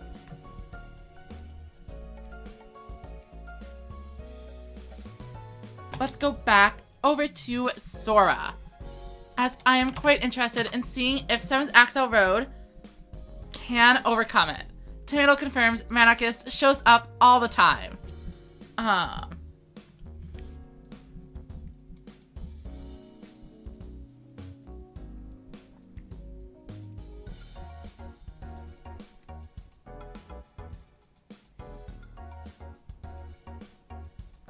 And Gonchi doesn't even set 3 monsters. However, Sora is setting 5. Against Rebels, this can be a death sentence. We see a Essel mill a boss monster, allowing the invasion to come to hand. Heltoning Invasion, discarding a Widespread Ruin. They are very much. Trying to just go in. Shadowbuyer is going to be able to attack as well. And even if you didn't use the invasion, there were 2 copies of Strange Cat to blow up anyway. Fortunately, Widespread Ruin is able to take out the invasion, keeping them alive a little bit longer. And it is turn 4. Any mid-level monster turns into a 7-zone magician. We see Witch, but do they need to search? They do not. Witch and Magician were both already in hand, and Gonchi went very aggressive, discarding Widespread Ruin to make this play. And it might come back to bite them. We see that they kept a card in hand, presumably another high-level monster. But is that going to be good enough? Hell-Tuning Invasion, discarding a heavy metal, and summoning another. That's under 2,500. And that is fine. This is just barely going to be enough. 1,600 clears out the 7-zone Magician. Shield and Sword, any level 6 monster ends it. 7-zone Witch, and Gonchi is fallen, even without the search. 2,400 is lethal. Welcome to the chat, Maragus. Be honest, I didn't think I'd be in the top 8. Had to play while working. Think I should have just said I don't want to play and given someone else the top 8 slot. That is fair enough. Sorry, the work interfered with the hobbies. I know it can be frustrating. And Raga says, is the Ancient Forces list post-ban list? Yes. Inside the duel room, we have set it so that unlimited decks are allowed. Of course, if you're playing an actual cheat deck, you will be disqualified anyway. But this event was using the updated ban list. And in the settings yourself, you're able to build and save the decks by toggling the ability to build unlimited decks for yourself. And then you can bring them into this room. Hopefully that made sense. Let me see if I can confirm this. I watched Sora win both of those games, so I can click the button. I don't mind.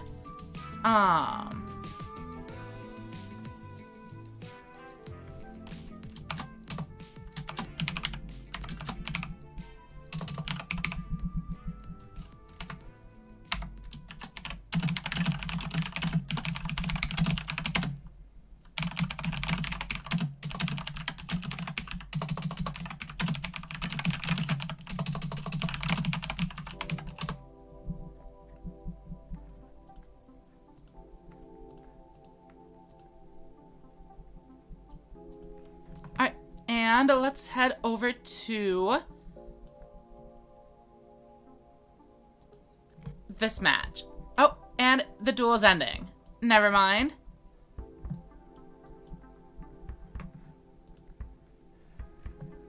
It doesn't look like anyone is currently queued up. Did I miss any chat messages? Managus is on holiday next week. Gonna clean up the tournament. Yeah, hopefully there'll be Quantum Cubes, Harrier, and then I'm trying to run 2 per week. As you probably already know.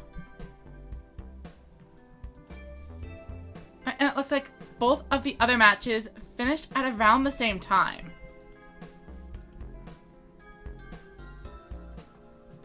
So Paco and Bisma can also begin.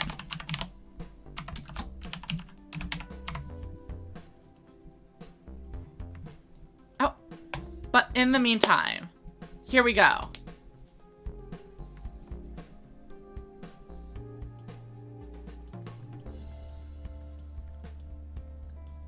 It's time for the semifinals. Sora got a 2-0 victory over Rebels. And now another Roa stands in their way. However, this one is not on Hell-Tuning Invasion. In fact, they're not using any of Roa's skills at all. It is a Lightning Trigger, a Thunder deck.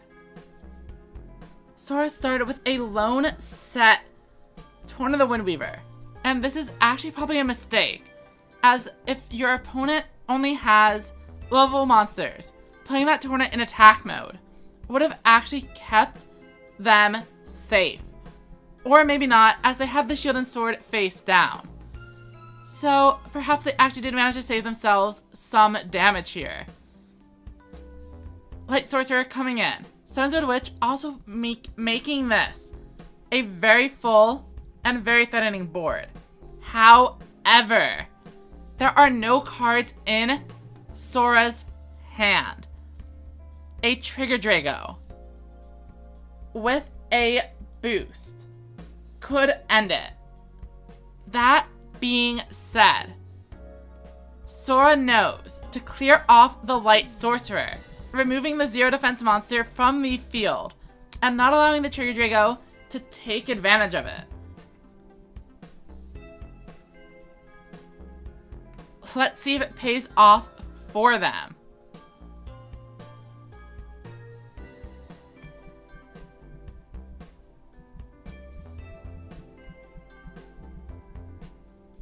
And no bosses in Sias's hand. A Torn of the Windweaver is pretty strong here, but one is already in the graveyard. The odds of another one are low. Seven's Axel Road going to 2400 and switching out a second 7-Zone Magician. Are they going to play it? No. They keep the 3 cards in hand. An incredible choice against Thunder.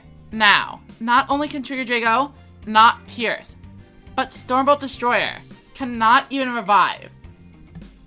And a vanilla monster from the graveyard. 3 cards is the perfect place to be against Thunder. Of course, you very rarely are able to actually do this, unless you've already gained momentum. And now Thunder is in a really difficult spot. Magical Stream destroys the face down card. And eventually, Sora is going to find a Torn of the Windweaver and start pushing in 4 damage. 3 cards still in hand. And that means, again, no Stormbolt Destroyers. Establishing a strong board from nothing is going to be incredibly difficult. And Sias only has 300 life left.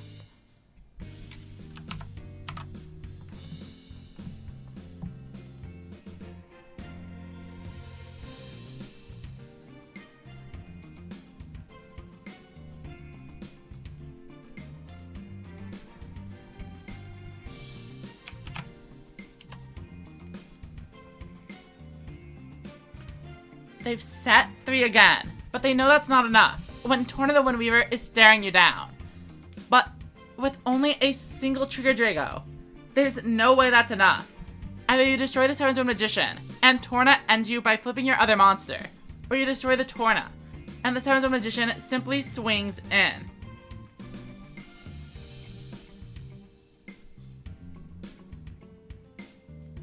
Sora is down to 16. But this is more than good enough. I'm pretty sure we know Sora guaranteed has access to a 7-Zone Magician here. 7 Sorcery coming in. Though you could actually argue for summoning the 7-Zone Magician normally and then using the Mage that was discarded for a big debuff.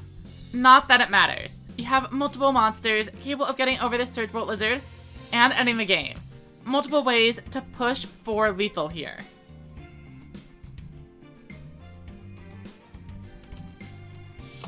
Alright, and now to our other quarterfinal or semifinals match. Bismuth versus Paco.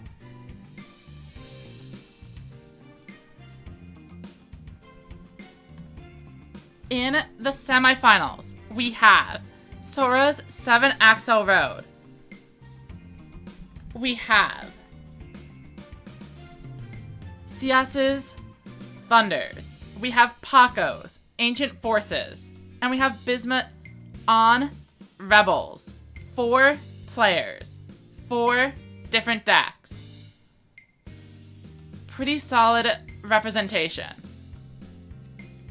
And of course, a grand total of, one moment.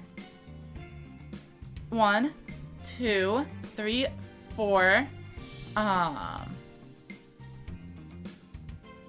5, 6 total cards. No, 7 total cards from the Super Mini Box, of which half of those are the guard. As you can see, the Super Mini Box did not impact the meta that much, all things considered.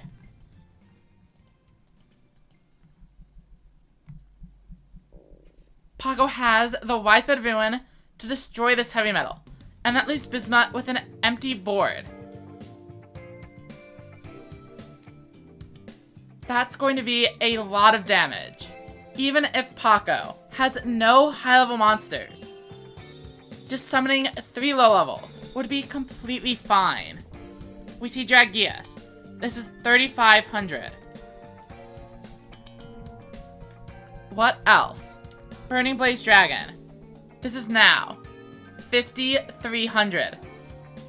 This is now 5,600 and protection from a heavy metal on the next turn.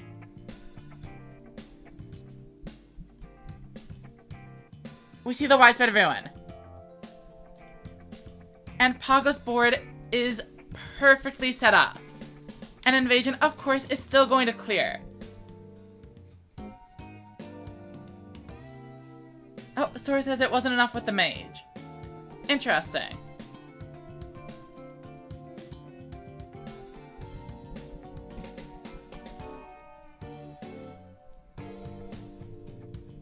Tuning invasion. Flipping up. Their own monster to be tributed off. We're expecting an invasion to actually put in work.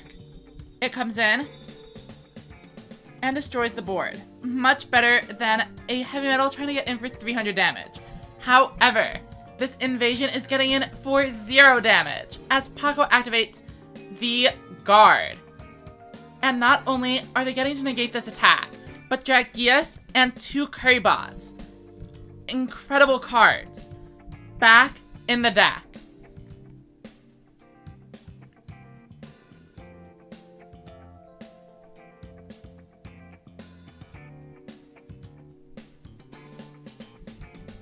But the question is, what have they drawn? Shield and Sword is almost certainly a sign that this game is going to be ending. Crawling Torso into Ghoulish Gal. Any boss monster and a couple of low levels will do this. Phoenix Dragon. And even though Dragius was shuffled away, that Clear Ice Dragon is coming in. Do they plan to put back the Phoenix Dragon?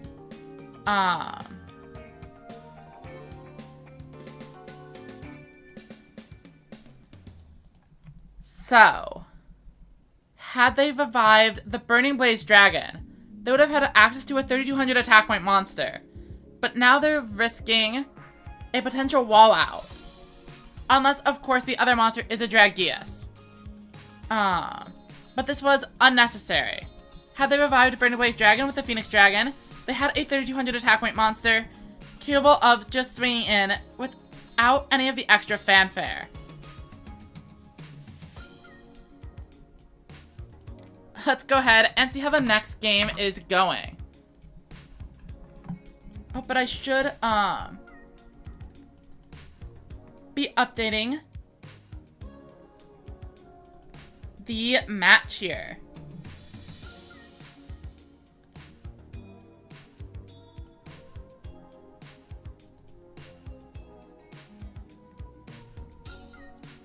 Sora has advanced to the finals with a 2-0 victory over Cios while we were watching Paco. And that means Seven's Axel Road is putting in the work. Bismuth with a kobold. What are they digging for? Crabot in the grave. But presumably they do have a high level already ready to go. A second kobold. Now I'm not so sure. Are they going to continue digging? They are. Feral Imp. And we see Paco has 2 tribute set monsters. Is it going to be the 0 defense Burning Blaze Dragon or the 1600 defense Clear Ice Dragon? Doom Metal is coming in. And I guess if you're attacking with that, it doesn't matter which one you hit. Bismuth finds a Clear Ice. But which one was left unattended? Another Clear Ice Dragon.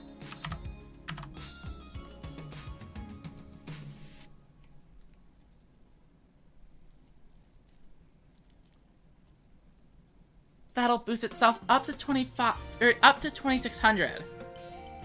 And Currybot removed from the graveyard, preventing any plays coming down next turn.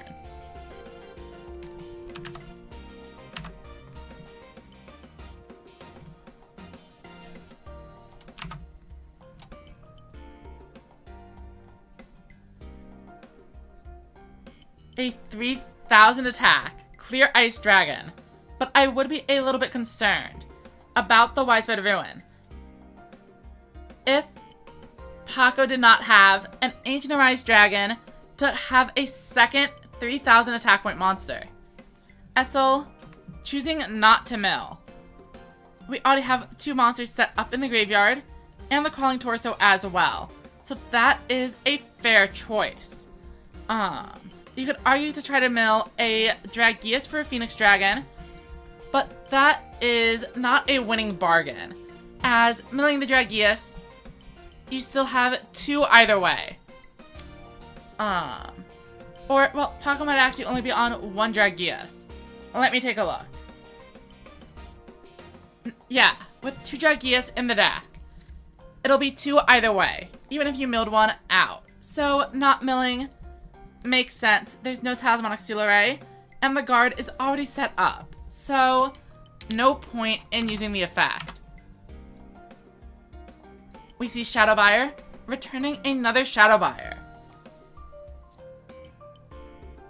But I'm thinking this is probably just to get it back in the deck rather than because they want to attack with it. And we see Invasion clearing the board to confirm my thoughts.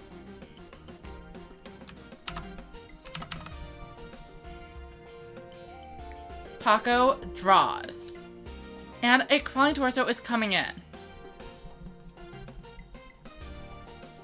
We haven't seen a Legend spell or a Legend trap from Paco, so they have a pretty good chance of having a pretty good hand.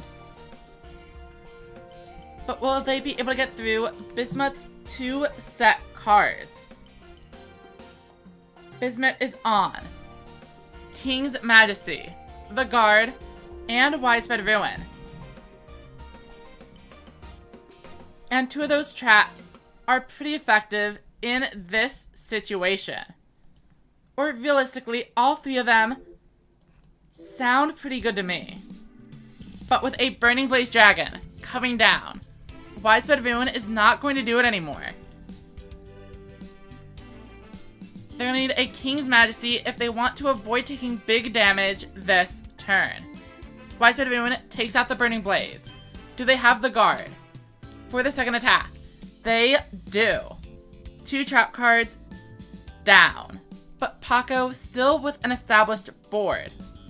However, Hell Tuning Invasion is meant to break these. If that is a low defense monster, or a low attack monster, one of Paco's zombies, a heavy metal play into Hell Tuning Invasion would be a lethal blow. If they had a Shadow Buyer to shuffle something back, they could eat the heavy metal or eat the Dragius and then use the skill. But if they've set a monster, it looks like they might not have it. Hell Tuning Invasion is flipping up the cards.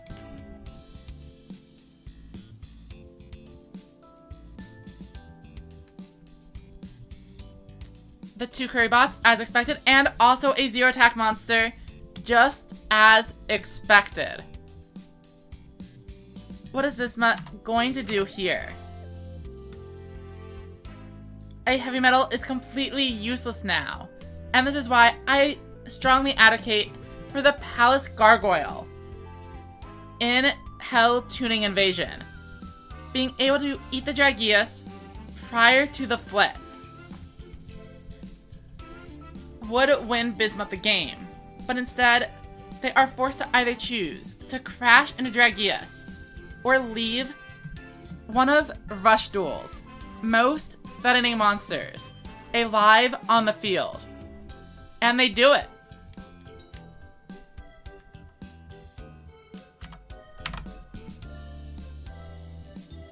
There is already a Dragius on board. Bismuth has gone through 2 of their 3 trap cards. A Clear Ice Dragon would nullify the 3rd. But they don't have it. They don't have a single boss monster. And that means King's Majesty negates the attack.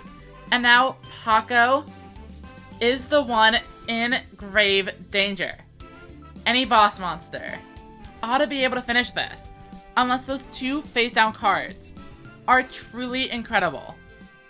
We know Paco is on 2 copies of the Guard and a Widespread Ruin. A Doom Metal added to hand. Have they found an incredible lethal line with a Shadow Buyer? They are setting monsters to use the skill, so I'm guessing not. If they had a Shadow Buyer, it would have gone up to level 7, and Doom Metal's effect could have ended the game without even attacking. But this is a strong board.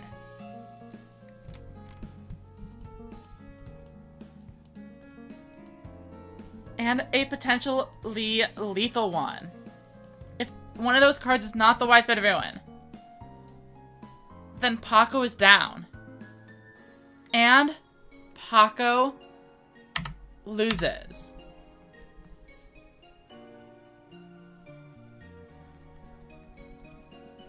Bismuth claims a win. However, that was only game number 2. And that means either player could advance into the finals after this game.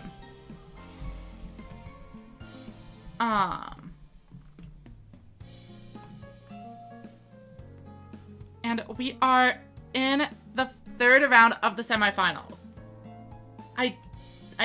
How do I snooze the ad? Because I see Twitch is gonna annoy people right in the middle of a huge game. Okay, I found the button.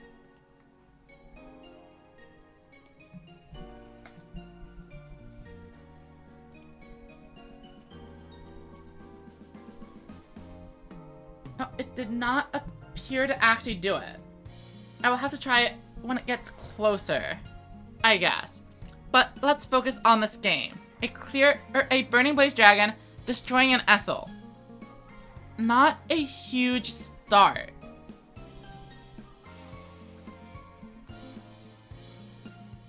Oh, and welcome Gail Fang to the chat. Yeah, the level 2s, the general low-level monsters found in a lot of decks can help deal with Hell Tuning Invasion. Though surprisingly, if you look at the top 100 deck lists of players from the Go Hard Rush Festival, there is a surprising amount of players just not caring and running 1500 beaters in the place. I guess the consistent offense might be worth more. And welcome, Frank. We are in the semifinals, game number 3. The winner of this game will move on to fight 7's Axel Road, piloted by Sora.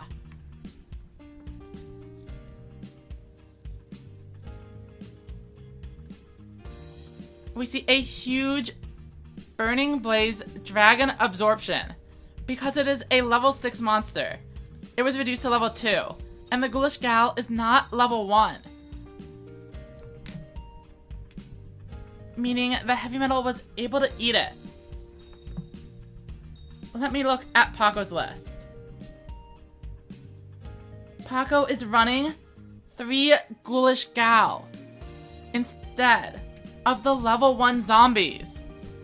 That is a huge issue. The 800 defense doesn't wall anything apart from 7's Road Mage. And this matchup is absolutely worth preparing for. The Doll of Dread is a level 1 monster, and there is a very, very strong case for running Doll of Dread over the Ghoulish Gal. Bismuth gets a win from their widespread ruin. What a way to end game number 3.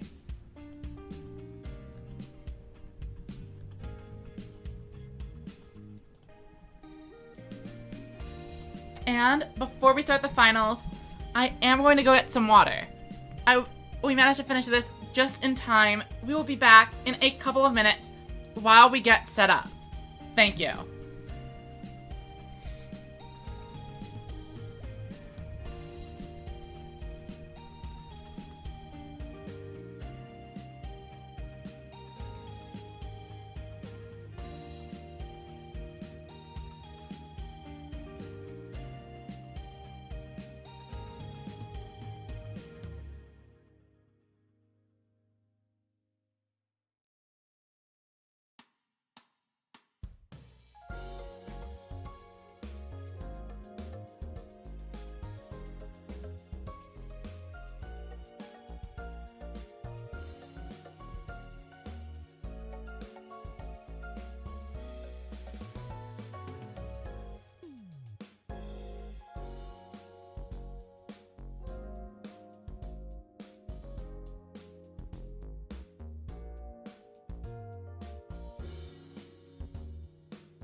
And we are back.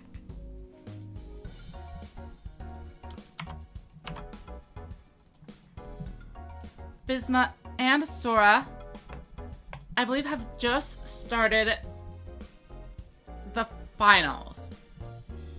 Game number 1, Rebels versus 7's Axel Road. Sora has absolutely played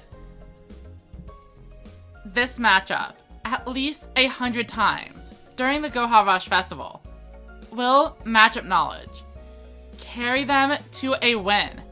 Or will Bismuth, playing what is widely regarded as the best deck in the format, get them to the victory? We can see right from the start a Strange Cat in Sora's list. This is a card absolutely meant for this matchup specifically. Doriado, is another Earth spellcaster with 1400 defense. But that one does not save you from heavy metal's effect. We see an Essel actually hit an invasion. But with Essel on the board, Bismuth isn't going to be able to use Helltuning Invasion properly.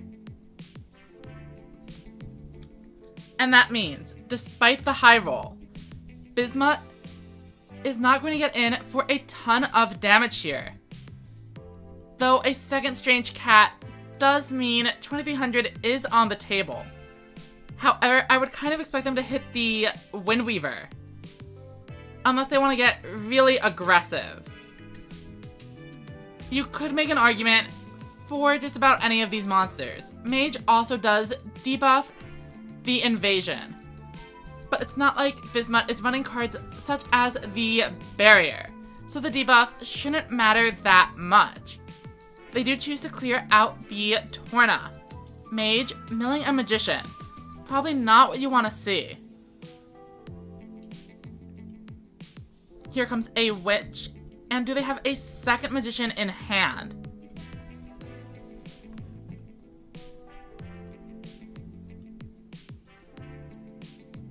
Promanocus says, are we doing a vote on who wins? I have not run a poll before, but that actually sounds like a good idea. Start a prediction.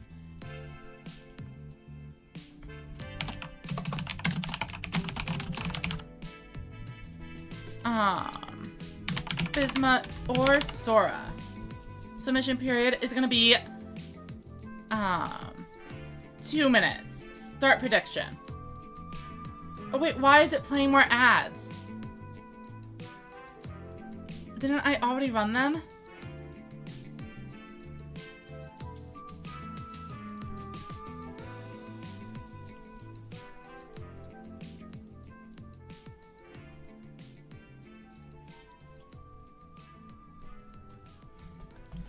Okay. Hopefully it didn't actually no, I specifically ran an ad before we started this, so we wouldn't have to. Hopefully or hopefully it's just a Twitch error. Are you all actually getting ads right now? Because I specifically snoozed them.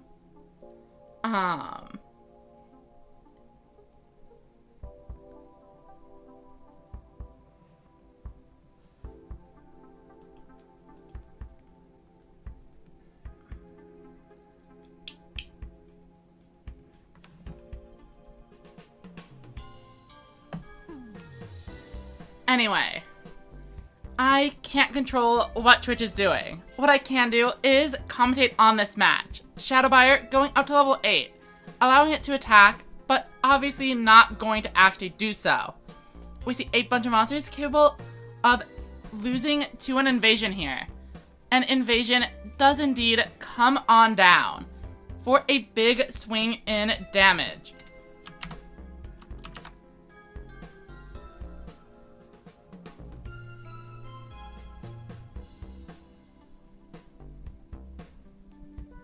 Shield and Sword, reducing invasion to 0 attack. Bismuth with only 2900 life. Magical Stream coming in. But that, I was gonna say, not enough damage on board. And I think I'm right. Even though they destroyed the Widespread Ruin, Sora is only swinging in for 1800 here. Heavy Metal is 15 into the Mystic Dealer, plus 800. Not quite lethal.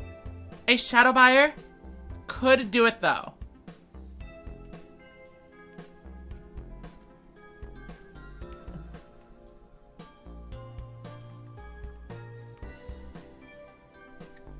Ghost Cyclone destroying the final face down. It is the sword and shield.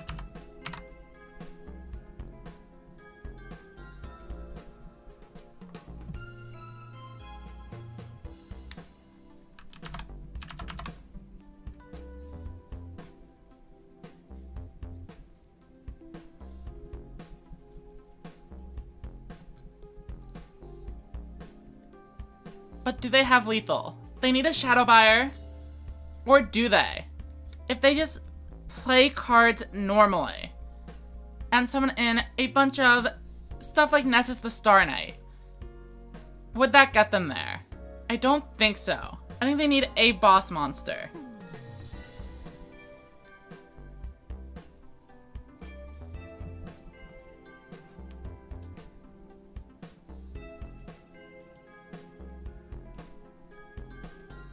We see a set card, and Hell-Tuning Invasion is activating, which means they didn't have a Shadow Buyer available.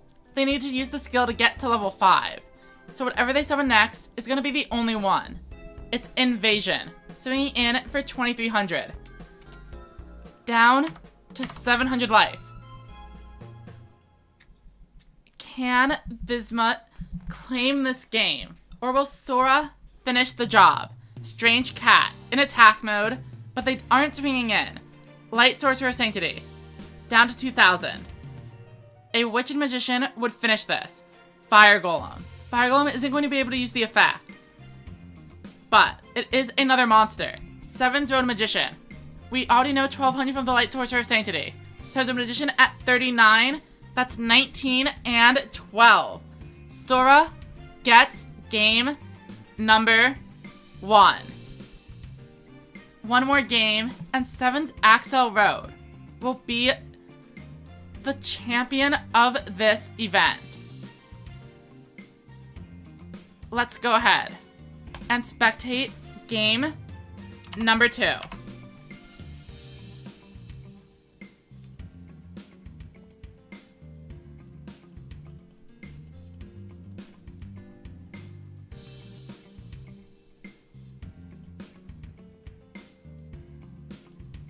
And it looks like Sora is up first. Questionable whether this is better or not. As the 7's Axel Road player, you can get a really good push on turn 4 by using the skill. And with Torn of the Windweaver, you have the ability to flip up one of those monsters, like Currybot. And going second means they can't use an Essel.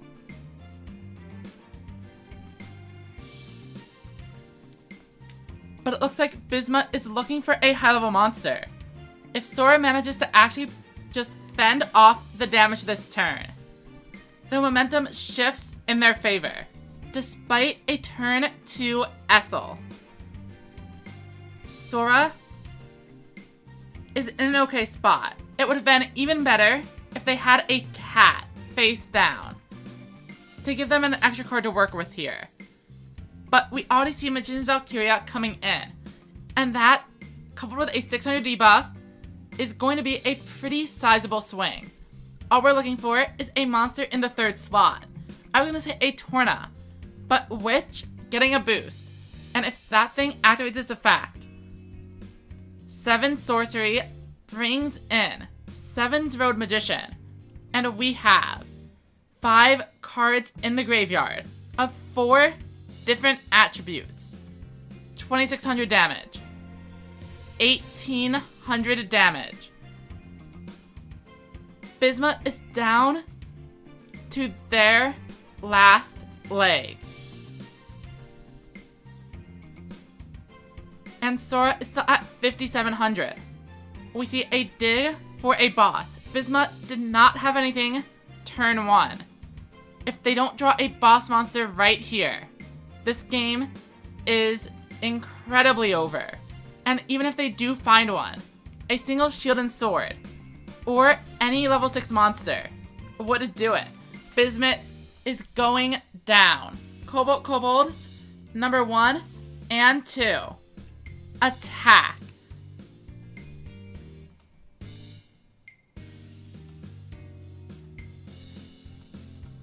And our winner is Sora with a 2-0 victory.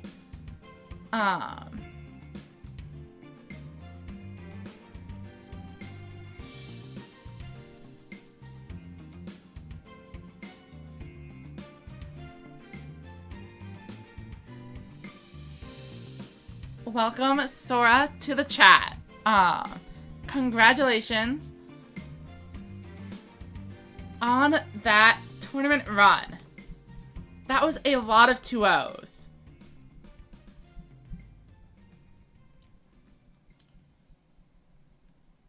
I'll go ahead and report the games. And I think that should be about it for today. We're gonna go see if anyone else is playing Yu-Gi-Oh! That I recognize.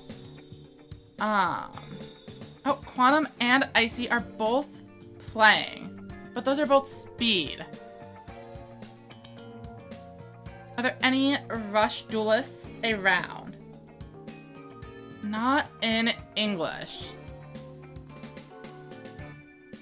Fair enough. Well, I suppose I'll send you over to Gamers anyway. Anyone who was here, thank you all for watching. And I'll see you all at the next one.